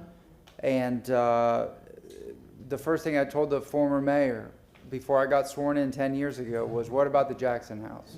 And it was, if it was your house or my house, it would have been torn down a long time ago. That was the response. When it came to the bricking of Ybor City, I was at the Tropicana on 7th Avenue with like 10 people, and I said, I'd love to see this road re-bricked. And I'm glad that we're using the CRA money, as you said, to do this, because that road was brick until the 1960s. The new show administration modernized everything, and now we're taking it back to what it was. So we have 2 great approvals today, and also the Memorial Park Cemetery Monument. That hasn't been mentioned. That's very important. But Councilmember Carlson is right. You know, this is a CRA project. There were obstacles in the way, especially for the Jackson House, because I would talk to people, oh, it's gonna, that house is going to fall down. Oh, the importance of that structure, considering that so much black history was eliminated, because that neighborhood there are very few. There's the church, which has been redone. There's the Jackson House, the Longshoreman's building, Kid Mason, very few structures from the original neighborhood, and we have to preserve it. And the Jackson House is one of the most pivotal and most important. So my best of luck to Dr. Collins and her leadership and all the partners involved in making it. It's long overdue, but I know it's going to get done, and it's going to be a gem in this community. Thank you very much. Yes, Board Member Clendenin.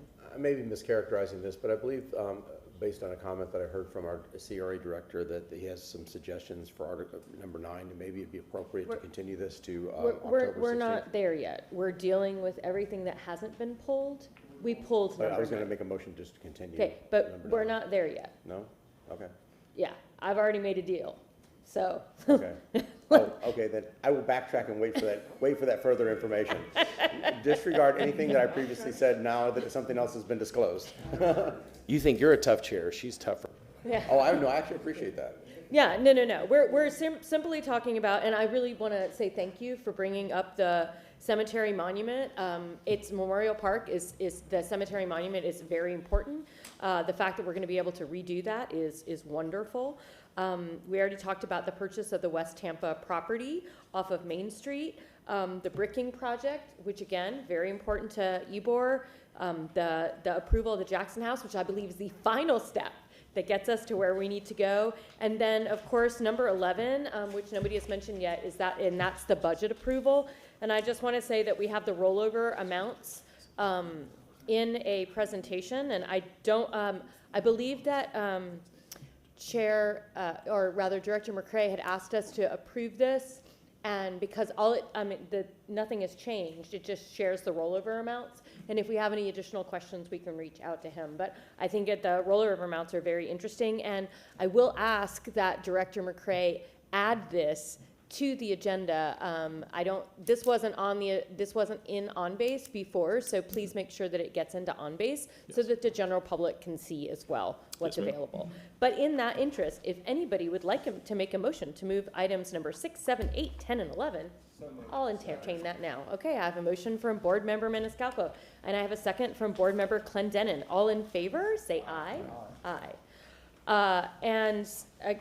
Again, just to pick up on number 9, we heard from the community. I talked to Director McCray in the lobby, and right now we have I think we haven't even made a motion yet, but we're planning to do a workshop next month over housing, correct, Mr. McCray? Yes, ma'am. And I talked to him about the idea of being able to add in this commercial grant conversation into that workshop, to have two separate workshops on the same day of that. My only concern, Mr. McCray, Director McCray, is that we will need to move some items off of that agenda. Yes, because it's getting very, Okay, very busy. so if everybody could turn to September 11th in their calendar, what can we possibly move to other dates? And the reasoning behind Director McCray's hope to get this done on September 11th is because we do not have a CRA meeting in October due to the fact that that's the same week as the FRA conference, and all of our staff will be there. I have a question. Is this is such a complex issue. Is this something that can be, I mean, is it appropriate in a workshop, or is this something that we need to be working with directly with staff and then bring this back? I mean, I just see this being. I think we need to do both. You know. I think it would be wonderful in order to have staff brief each of us about both of these. I've already gotten a briefing about the housing. I don't know if everyone else has gotten one, but also, yes, to talk about it. I think, I mean, a workshop doesn't necessarily mean that we have to approve something right away. I think it's more of an, for me, it's an informational thing to make sure that the public understands it as well. Okay, I just what I hate to see is that, you know, having a team of 6 convoluted kind of like a discussion over something. So this is such a complex and multi-layered thing that it's just going to be very difficult to accomplish in a group discussion, a workshop discussion. Yeah, so to reach a final conclusion. Sure. I don't know that we have to reach a final conclusion then, but Board Member Carlson. Yeah, I don't know if it's possible for us to add like a 5th Thursday or something, but I wish we had an hour or two to discuss among ourselves. I mean, I read all of it, and Okay. as you guys probably did, but I think it's one thing to have discussion with staff. Unfortunately, staff can't be conduits between us, and we can't speak out to each other outside of the meetings, and so it would help to do that. I feel the same way about the contract renewal with the city, also the outsource agreement. That's a separate conversation. Before we move this, I'd like to make just 3 quick suggestions, which you want me to do it now or wait until? Let's see what Board Member Maniscalco has to say, but we have some time today. There's no reason we can't discuss it more. Yes? Yeah, no, I'm glad that this has come up. I've received multiple phone calls, and I don't get a lot of phone calls. And I got phone calls from unexpected people. So people are paying attention to this, and I appreciate Ms. Dee Reed yesterday. She gave me a very in-depth play-by-play on everything. And so I appreciate that. But the community has concerns. You know, Mr. Robinson spoke earlier, and you know, he had mentioned certain things, and yeah, no, we need more time with this. The community has you know, East Tampa is it's the most important CRA. It's the most underserved. It's the most underprivileged. You know, and we have to be careful moving forward. I know that there's state statute that we have to go by. I spoke at length with Allison Hewitt.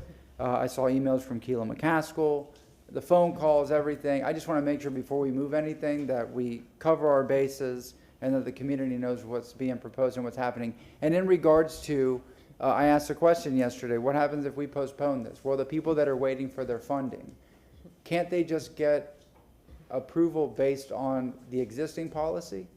Or do we have to, does everything get postponed? That's my question for Mr. Director. So you have individuals that are waiting for the revisions to take place because some of the changes will benefit them and their applications or pending applications.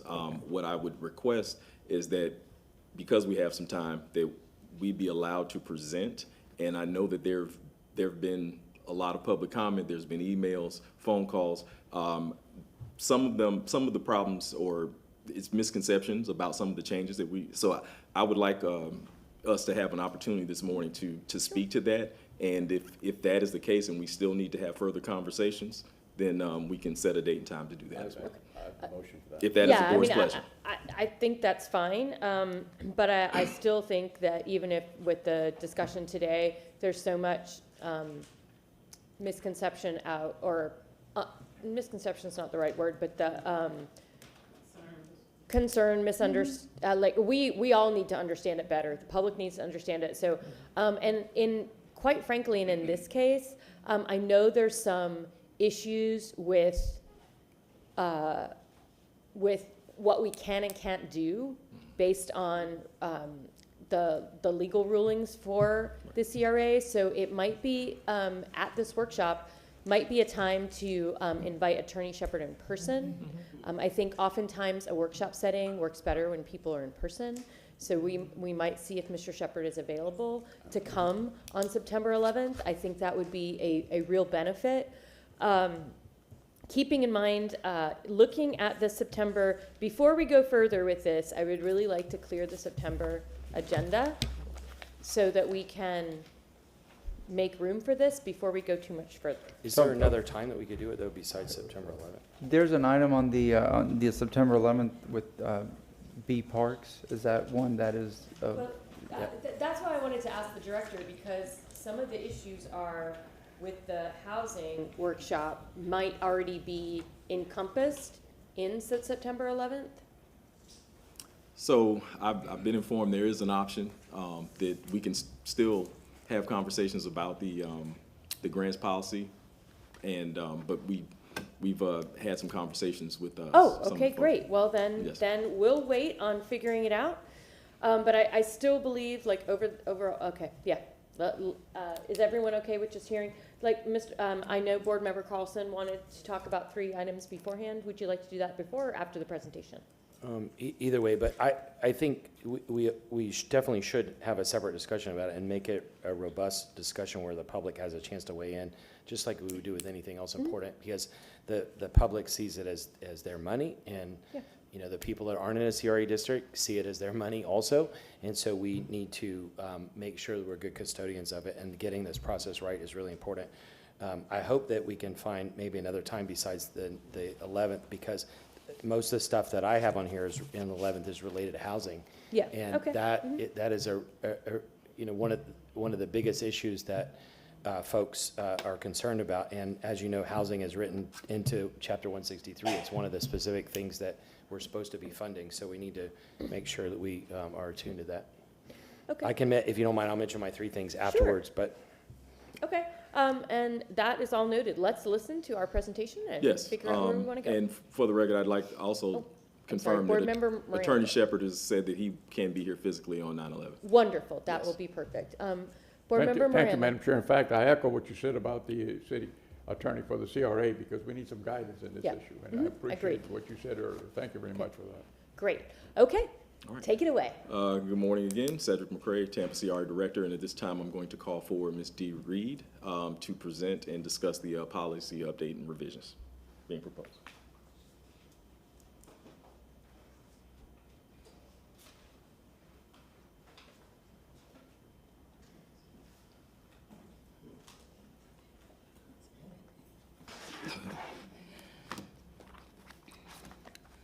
Good morning, Dee Reed for the record. As you're aware, we are here to discuss the proposed updates to the policy. Thank you. So I'm just going to kind of go through an overview of what the substantial changes are to the policy updates. In terms of the policy itself, we are updating terminology within the policy that lack clear definition, leads to ambiguity in the application of those terminologies throughout the grant process. It speaks to new initiatives that currently do not have the same impact that we initiated or that we initially expected. We are removing unintended restrictions. And then we are applying certain updates to some of the individual grants. For pre-development, we are combining the 2 existing levels into a single level grant, and then inserting a condition that requires repayment if the project is not constructed or an application for the commercial exterior or interior grant is not submitted within the first 2 or within 2 years. For the commercial exterior grant, The only change that is being proposed to that grant is that any improvements to HVAC have to be reliant to code, and that's just for the exterior grant. We have also added some scoring opportunities that would allow applicants that are currently ineligible for the grant to now be eligible. So just an example of that would be some of those properties that come up to the property line and do not have much sight. There are points that are applied to those properties for making improvements to the site. So we have some that are just shy of the number of points they need to be approved, but they don't have the opportunity to get those points from the site. So we've built in some bonus point opportunities to kind of allow them to get those points as well. And we've also, I'm sorry, I forgot one other thing. We also have allowed tax exempt properties to be able to utilize that exterior grant. And that is because even though they may not be paying into the tax, the improvements to the exterior of those buildings still has the same impact on the property values that meets the goals of the CRA. With the interior grant, as we discussed back in the June board meeting, and the board did vote that in line with the Florida statutes, we would restrict that grant to being specifically code reliant. And so we're simply just bringing those over into the policy. With the special projects grant, we're establishing or documenting the existing grant maximum of $1 million, $500,000. And then they're creating the establishment of the funding request that will address requests from greater than $500,000 up to the $1 million.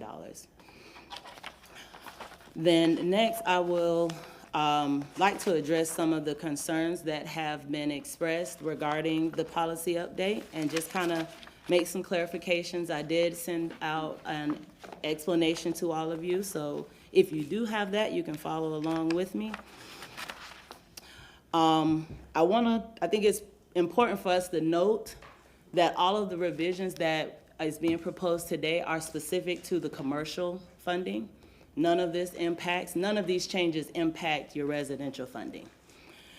So I'll start with multifamily eligibility.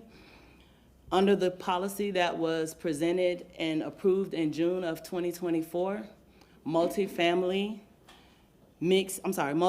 developments were identified as ineligible under the current policy. That is not changing. They are ineligible for funding under the commercial grants under the update, so that is not changing. They are something that would be addressed under the residential component. So that is not something that is changing. It's not going from being eligible to ineligible with this update. There's no change there. In terms of mixed-use buildings, those can be funded under the current policy. They can still be funded under the policy update in terms of their commercial space. The only change that applies is when it comes to new construction. So if it's a rehab, they can receive residential funding for the affordable housing component, and they can receive commercial funding for the commercial spaces. If it's a rehab. If it's new construction, they can still receive funding or apply for funding under the affordable funding. New commercial cannot contribute to the new construction of commercial spaces, and that is to align with the Florida statute. That is the only component that is changing with this update. Again, that is specific to just commercial spaces. It does not impact residential funding at all.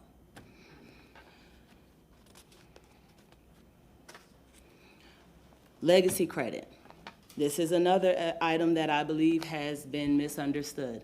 Legacy credit is an initiative that was introduced with the policy approval in June.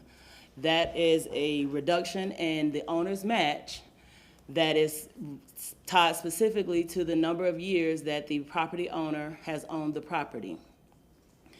Currently, under the policy that was approved in June of 2024, the amount of their match the amount of their credit is capped by the amount of money that they have paid into the TIF through their ad valorem taxes. The only thing that is changing with this update is that we are removing that cap. So their cap of, let's say they've owned the property, they may have owned the property for 15 years, but if they've only paid $3,000 into the TIF, they don't get up to $100,000. They're capped at that $3,000 currently. But with this update, we've removed that cap. So whether they've put in $3,000 or they've put in $50,000, they can get up to $100,000 $100,000 credit with legacy credit. So this update actually is helping. It's allowing them to get more credit with legacy. Again, this is with the commercial grants. This is the commercial policy. It speaks solely to commercial funding.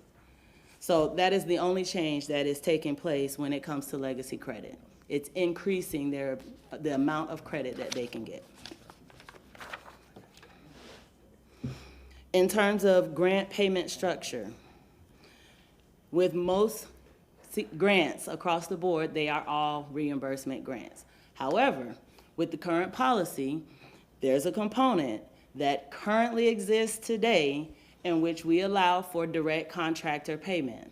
As long as they are receiving their funding for their portion with a lending institute that has a component that provides for billing and construction management.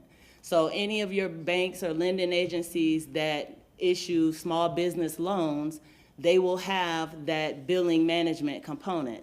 So they are managing just to make sure when the contractor submits their invoice, whatever material they're billing for, they will make sure that that material has been acquired and is on site. Any work that they're billing for, they're confirming that that work has been completed. As long as that structure is in place, they can be approved for direct contractor pay. What that does is allows them to utilize the funds from their CRA grant award. That money can be paid up front, on the front end, before they pay their match. The CRA will pay that money directly to the contractor. So not only is that relieving the strain of them having to have that funding up front, it's also delaying the accumulation of interest on their loan because they're not accessing that money as early as they would if they were paying for this from the front end. So again, there is no expectation that they have to fund their projects at 100%. That's not going away. That is still staying in place under this policy update. The only thing that is changing with the update is that there was a misprint in the policy that says we could pay 20% deposit on the front end, and the contractor had to wait until project completion to get the next payment. What we're allowing in the update is for the contractor to receive monthly progress payments so that they can bill us monthly instead of waiting for the project to be completed to get the rest of their payment. The only other, I'm sorry. Board Member I'm so Miranda. appreciative of what you're saying, but I want to make sure that we understand everybody. Sure. So what you're saying is, say, you built the foundation, you get so much. Yes. And even though now you can pay your debt. So then you're saying now what's changing is the same way that once you get the whatever you want to call it, the blocks or the second floor or whatever it is, that's done and you turn it in, you get your other grant in advance. That's what I'm saying? The contractor can bill monthly, whatever Right, he's right, that's what completed I'm in saying. that monthly, That's yes, what I'm whatever saying. he's done that Well, monthly, I think we it's a can pay benefit to the that. contractor. Absolutely, Or to the whole project to get it done on purpose, on time, and on budget. exactly. Whoever's doing the icing, that's the one that an individual, he or she, is the one that's going to say it's done, paid. Exactly. All right, thank you. The only other component that we've heard that people are concerned about is the restricting of grants to being code compliant. And that is the changes that are being proposed to the interior grant. And those are being proposed solely to align with the Florida statute. And there's not really much that I can say about that other than the fact that we just escaped the process of trying to get rid of CRAs. And so we are just trying to stay compliant, stay within the statute so that we can continue to do good in the community. Board Member Maniscalco. Thank, No, I'm finished, I'm sorry. thank you very much. And again, thank you for the briefing yesterday afternoon. And I have your email that you sent right after we spoke. So after 4 o'clock. I know it's a public record, but I'm gonna make sure that the folks that shared their concerns that I spoke to, that they get a copy of this. So before it's 9/11, you know, they see these bullet points and there's a total understanding before we get into that next discussion. So thank you again very much. If, if I may, I'd just like to say one other thing. If it would help, I am willing to agree, if it would help to not delay, I'm willing to agree that if you see in the memo, we are asking that the policy not be the new changes not go into effect until October 1st. I'm willing to commit to doing a workshop prior to that effective date to explain to the public, even if it's, you know, something we have in office with a small group of stakeholders that can spread the word, to make sure that the community understands what I just explained to you here. Yeah. Board Member Carlson. Yeah, I know from the conversations and talking to you all and listening to you now that you've listened to the public and you're trying to adapt to the public, and you know, members of the public have different views, and so we have to build consensus, even though everybody might not always agree. And so any vote to delay on my part is not a reflection of criticism of you all. It's just that on something so important to how the money is issued, this is the funnel that goes through. I would like to make sure that the public weighs in. And what I was going to propose is exactly what you just said, that we have one or two, not in this session, but that staff could have one or two open sessions, either in person or electronically, that are communicated through the CRA channels to let people give feedback. So you would present it, but I would, if you provide an hour, I would take like 15 minutes to present and then take the rest of it and comment back, and let's listen to the comments and see if there's anything else we need to tweak. I also want to thank you all for including the red lines. There's a clean version of all these documents and a red line version that made it really easy to see what the changes were. And so for anybody who hasn't seen the red lines, they're out there. But I think if we had one or two kind of town hall meetings to get feedback, not just to present, but to get feedback, that would help to inform whatever final tweaks or changes we would do in the end. And then what we would do is, if we did not attend that, we would do our briefings or updates with you all before the next meeting, so we could decide what we're going to recommend to change, and then you all can recommend your changes as well. Thank you. Board Member Clendenin. Yeah, it's been so interesting to observe the public input on this, because harken back to 2024 when the CRA board voted on a lot of these issues, and of course, reading through the documents and the proposed changes, there's definitely a disconnect between the actual policy that's being proposed and then the perception in the community. I think it's been transparent, so I don't understand where this disconnect has occurred, because I'm very comfortable, and I think somebody even on Facebook has quoted that I was going to support the CRA's director's position on this issue. And it's because I think one, we have to protect the CRA. We have to be in line with public policy from Tallahassee. If you don't like what's happening in Tallahassee, change your legislators. You know, it's not the city, it's Tallahassee. Change your legislators, and we know who's leading, who's in charge of Tallahassee. We know what their agenda is, and it's not necessarily CRA-friendly agendas. But that being said, it's what we have to do. It's a requirement that we have to do. I would say a substantial number of the proposed changes benefit the CRA users and the folks that are trying to do business with the CRA, as been outlined by you today. And I appreciate you the very concise summation of what has been proposed. And I think if people really actually read this document and really listen to what you just described, I think they would reach a whole level different of comfort than what we had heard in public comment today. This is not a wholesale changes. Items that are maybe less popular are not issues that are coming from the city. Again, it's coming from Tallahassee. So I'll leave it at that. Thank you. And I will just say my comments as well. I tend to agree with Board Member Clendenin, and I do believe that these are very, I understood the explanation. I understand, and by and large, I agree. The things that we don't like are things that we have no power over. My problem with it is that the public does not seem to understand. So I think it's one of those that we need to work on how to present it maybe a little bit more efficiently or clear, and not having to read the full red line document. So I think we just need to work a little bit maybe on doing a presentation for the public. I want folks to feel comfortable with this, but I'm also not, I'm also not opposed to approving these today and also having a discussion about it in the future, because here's the great thing about this. This is policy. This is us. We could change it next month if we wanted to.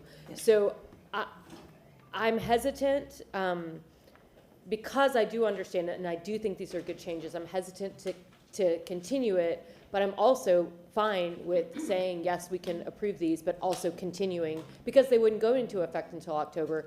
We can have a conversation about it in September. So I have no opposition to that, but again, there's several of us here. So Board Member Carlson. Yeah, I think to that point, and then if you don't mind, I'll go through my 3 points of feedback.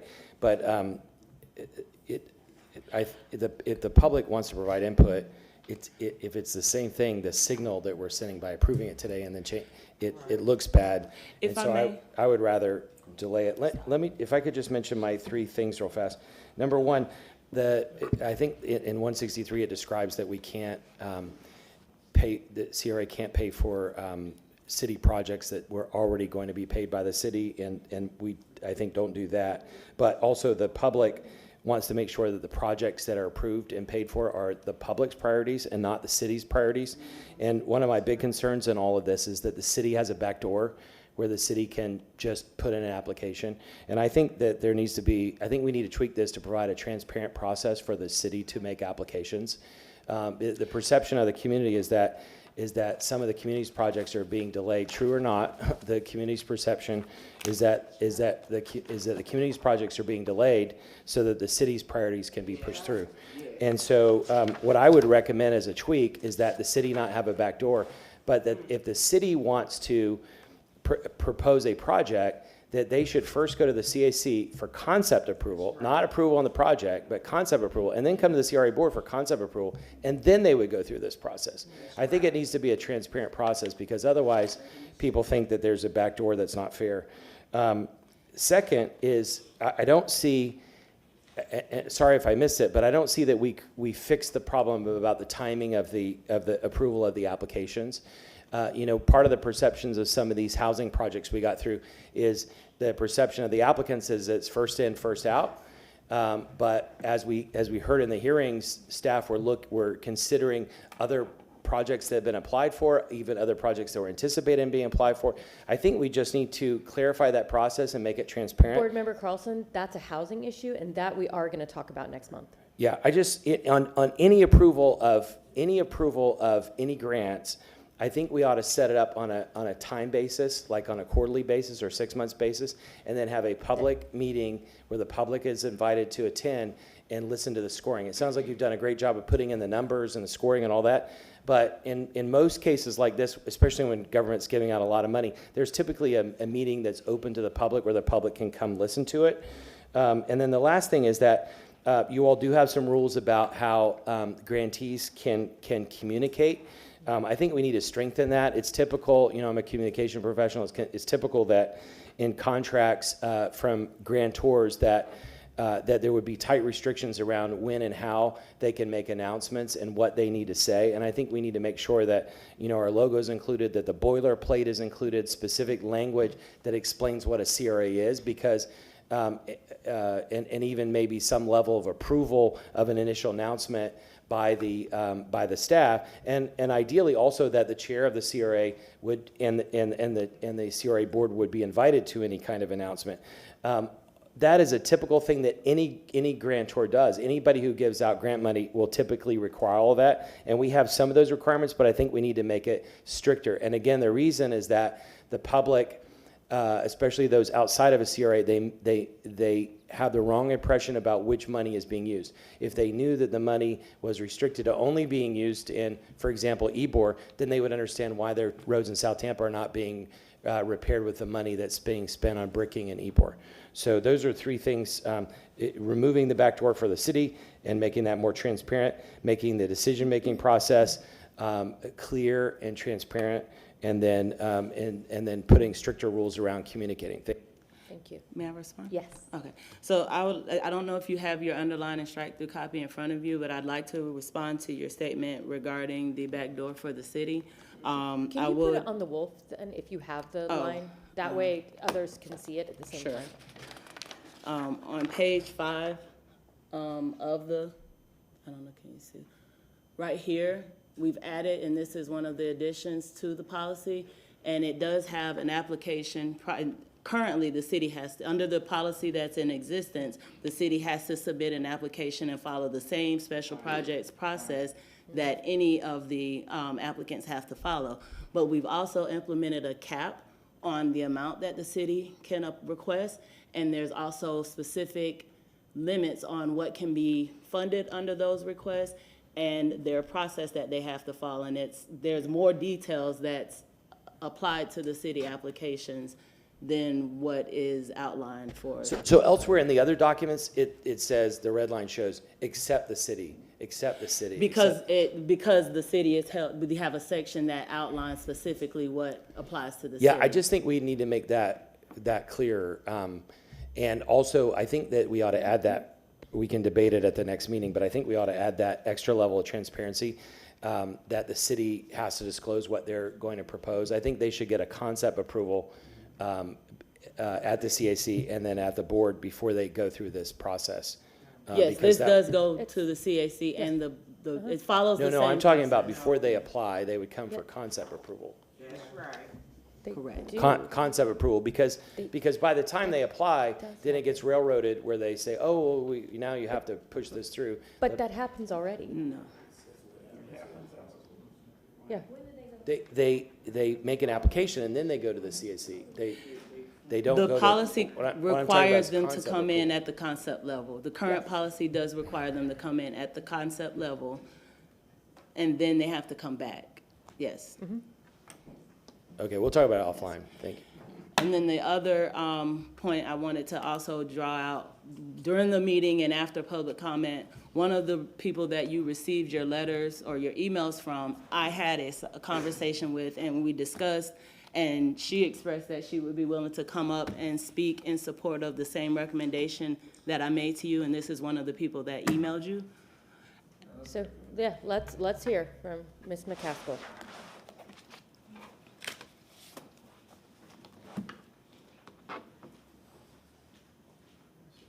McCaskill, thank you. So what happens is the communication is not clear. So if you're applying and you're an applicant, you don't know what's available to you as an individual. So even I have sat with them multiple times, and in explanation in the back, it was explained, if you're applying for adaptive reuse, which is a rehab, you can almost stack, if you will. Well, I didn't know that. She just told me. She just explained that you can stack. So even if I don't know how this can happen, but if they can sit down, and I mean, so that's a commercial project that has retail at the bottom, they're classifying commercial. Upstairs is housing, Well, if initially it was one thing, now it's two. So if there's some type of way we can not hold up projects, but work through D with the commercial piece, and B with the housing piece, and it's explained. Somehow it needs to be separate, but it needs to be communicated at the same time. We're not getting that communication over here. The people that came before you are not illiterate. We can read, we can even read these red lines, but it's not clear in the communication. So a meeting, she agreed to do a meeting with anybody that had an issue, but she was waiting for a workshop opportunity when she hired her staff. We can't wait anymore. So she's agreed to do a workshop as it relates to the commercial piece, but we also need it with the housing piece because the communication is not clear. She just made it clear, and even still, it's cloudy, if that makes sense. So it's up to you, but I'm saying if it's clear, like the piece of the $1 million, it's the cap at $1 million going forward. But we just watched you give away $9 million. We just watched you give away $5 million. But that requirement was already there, but you guys ignored it. But if it's in this policy, it makes it seem like it's limiting our projects. So we need some transparency, some clarity, some communication. And she broke it down separate. So I don't know how we can get the best of both worlds, but we need it. We definitely need the communication piece broken out individually, line by line, project by project. And if I may, for both. Board Member Miranda? If I may, we're both here, so maybe we can answer some of that now. And Board Member Hurtak want to Thank speak, you. then Board Member Clendenin, then Board Member Miranda, if I may. Thank you, Ms. McCaskill, go ahead. And I think, Ms. McCaskill, that you encompassed that very well. It's the communication piece that we're lacking. I would have really loved a quick PowerPoint today of like the most specific things kind of spelled out, maybe even some visuals. So I don't disagree with you. I think we need to communicate better. If that is in a workshop facility here or a meeting with the public and then a workshop for council, I think that might also be a good way to go. I do not disagree.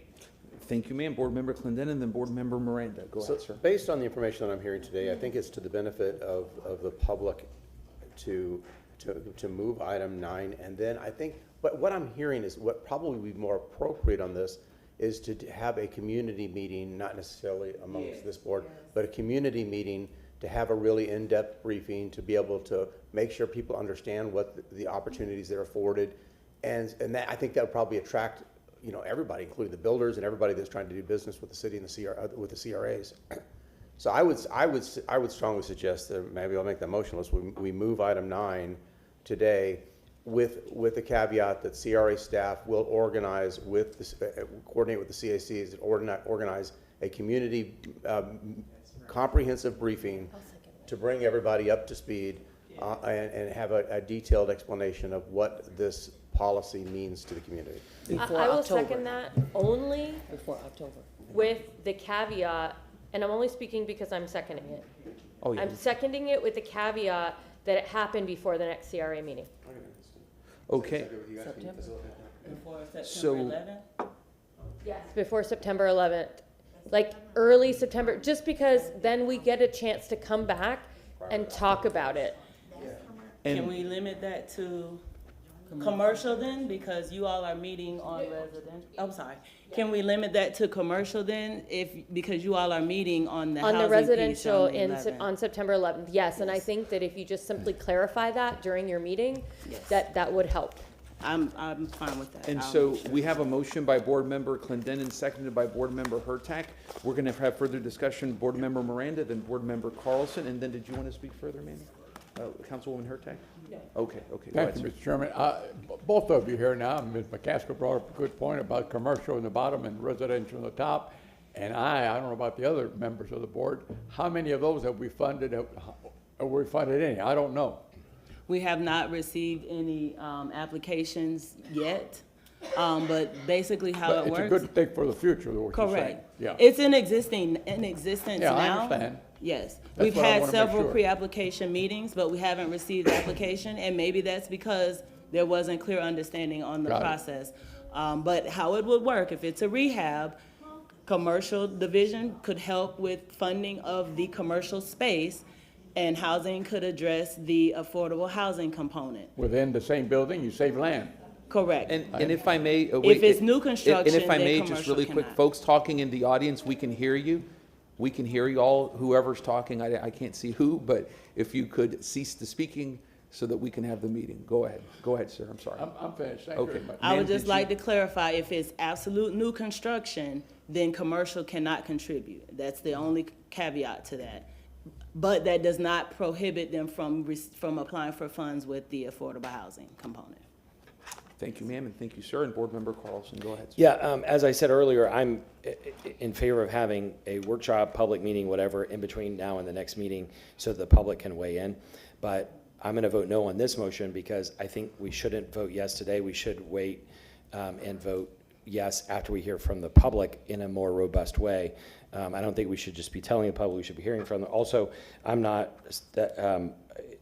although you answered one of my questions, I'm not satisfied with the transparency and the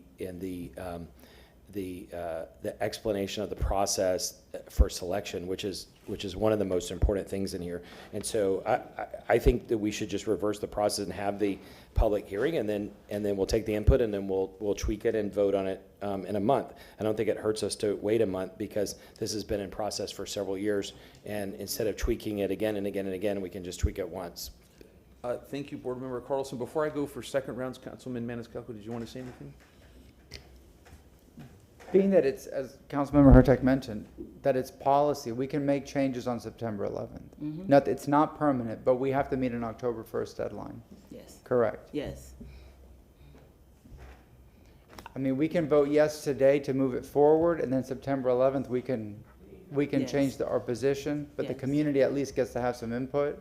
And you Yes. get to meet with them, and they Yes. can come back and say, look, we completely disagree, and we can change it all. This is not permanent today if we move forward. I understand Councilmember Carlson's concerns that the appearance is that we're just moving it, but it's not permanent. We can, on September 11th, we can make changes. Yes. After, this room could fill up September 11th, and people can say, Yes. we're totally against all this.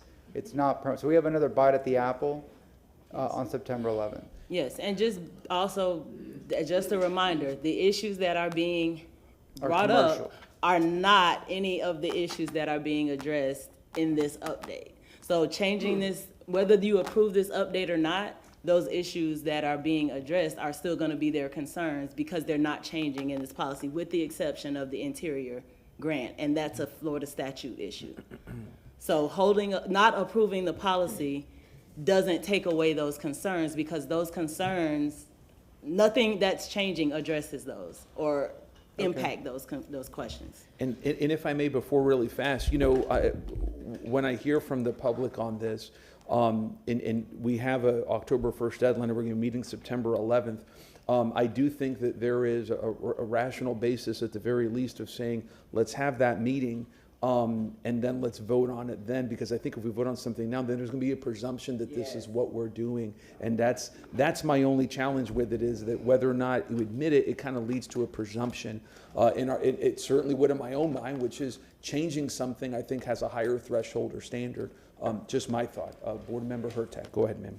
And again, I don't disagree. I have no problem with moving this to a September 11th vote. I seconded it to have the conversation.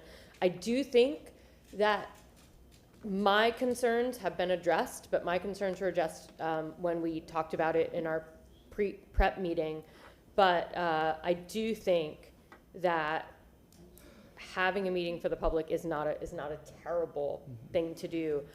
But in the context of really being able to explain what it is we're changing, and then putting onto the side, maybe even just having someone with chart paper to take the questions of the things that are not in here that we can make later, to really talk about the difference of the two and to differentiate them. And I think that's where the public is confused. And to be quite frank, I'm still a little confused on, as you mentioned so clearly, the issues that people have are not addressed with this policy, but there's a perception of that. And so I think that's what we're trying to resolve. And I will attend the meeting. I'll tell you right now. I won't speak. I'll just go to listen, and I will follow all the rules if other board members / council members attend. But I think it's one of those things that having it, being able to hear the concerns, kind of encapsulate it for myself, I would support. We may just need to move the effective date then, if we do that, just because it will then shorten the length of time that people would have. So the ones that are waiting to submit applications October 1st, they won't have the opportunity to get their document. They were waiting on, hoping to get an approval today, then they can get application and documents ready. So if we wait till September, now we've cut the amount of time that they have to get applications submitted. So, and I'm not saying that you should do anything, I'm just letting you know that if we get the approval today and still make changes in September, they still have had 2 months. And if something changes in September, it's just a minor tweak, as opposed to them having to wait till September to start a process. Would it help them to go through the workshop and then get approved on and- September 11th? And They if I can. may, They can. just for purposes of moving, Board Member Clendenin, anybody else? I appreciate what she just said is exactly what I was going to try to recapture, is that what happens by the delay is that the people in the community lose out. This is something that will adversely impact people if we delay this from that October 1st date.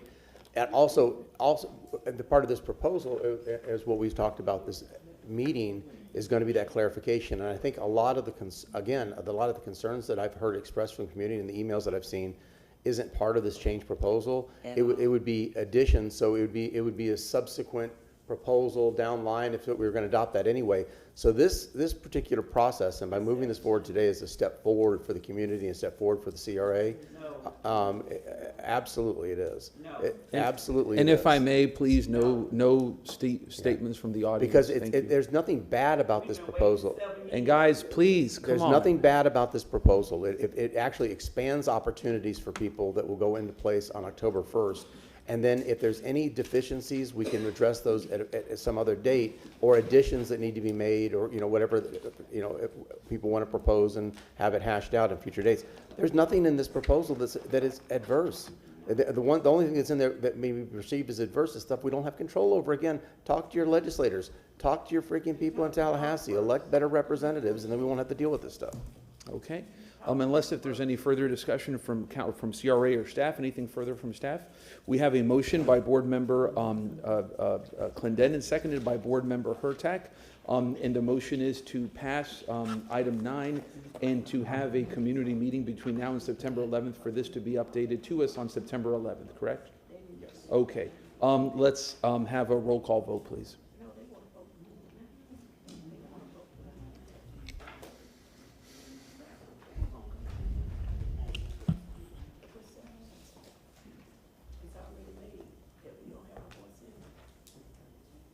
Miranda? Yes. Maniscalco? No. Hurtak? I'm still concerned about the community, so I'm gonna have to vote no. Clendenin? Yes. Carlson? No. And Beer? No. Okay, council, so since, and did you need to say anything? Or? Motion fails. Okay, thank you. So since that failed, what shall we do? Madam, go ahead. I'm going to motion that the staff hold a workshop, preferably within the community. See, Blythe comes to mind, but before September 11th, preferably the week before, so people have a little bit more time to understand. With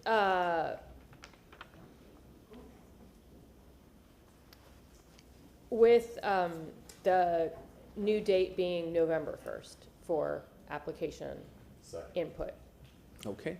We have a motion by Board Member Hurtak, seconded by Board Member Clendenin. Mr. McCray, do you have any comment on that? And Board Member Carlson, whichever one of y'all want to go first. No, I just want to say thank you for the opportunity to have the discussion. There was one comment that was made related to the applications. There have been a few that involve mixed-use development. So I just want to put that on the record. And no, thank you. We will move forward accordingly. Yes, thank you. Board Member Carlson. Could I just suggest you adding 2 words that for the public workshop, to present and to get feedback, so that Sure, present and get feedback. I'll accept that substitute. Thank you. You got to get feedback. Well, not necessarily. A lot of government agencies will, if they have an hour, they'll present for 55 minutes and then they'll say, oh, we're out of time. And so we need to make sure that there's sufficient time to get feedback. And second, I just want to say thank you to the staff. You all are working with us, and we're between the community and you trying to negotiate this. And I think, as I said earlier, a month delay is no signal that you all did anything wrong or that we don't appreciate your work. It's just that we're trying to make sure the community is satisfied, because the more they are, the better we know that this will be. Thank you. And guys, if I may, conversations in the audience, please cease so that we can proceed with the meeting. Thank you very much for your cooperation. We have a motion by Board Member Hurtak, seconded by Board Member Clendenin. All in favor? Aye. Any opposed? Okay, since I was out, did we pass all the required approvals? Okay, great. Do we have any motions? And let's go down to Board Member Miranda. No, none, sir. Okay, Maniscalco, Hurtak, Clendenin, Board Member Carlson. I think the outsource agreement is coming up next month, so I would just ask all of you, we changed it a lot in 6-7 years ago, and we've tweaked it since then, but we really ought to make sure that we fix any of the issues that we may have experienced, so that we can make sure that everyone works together well. I'll be coming back with some suggestions next month or whenever it's presented. Thank you. And if I may, I did want to say, I wasn't here for this, the World War I memorial marker, that's so critical for us to preserve that. That was something that was done in 1923 by the Red Cross for African-American soldiers who were killed in action in World War I, and especially in light of comments made by the President yesterday on the Smithsonian. It's so important for us to highlight our Black history, especially for African-American heroes who gave everything for our country. Mr. McRae, go ahead, sir. No, thank you for that highlight. And yes, we just wanted to make sure that we were doing the next step. Last year was the fencing, which, and this is the next component. So we've been working with between the East Tampa CAC and the Cemetery Society to bring that into fruition, and Parks and Recreation as well. I would like to highlight one item that I omitted from the director's report. You all approved the $100,000 for the tree trimming program, and I've been informed by Ms. Parks that all monies are encumbered. So we've received that level of applications thus far. So I just wanted to make sure that you all were aware of that. Thank you, sir. We have a motion by Board Member Maniscalco, seconded by Board Member Miranda. All in favor? Any opposed? Thank you, Board, and thank you, audience and public. Thank you.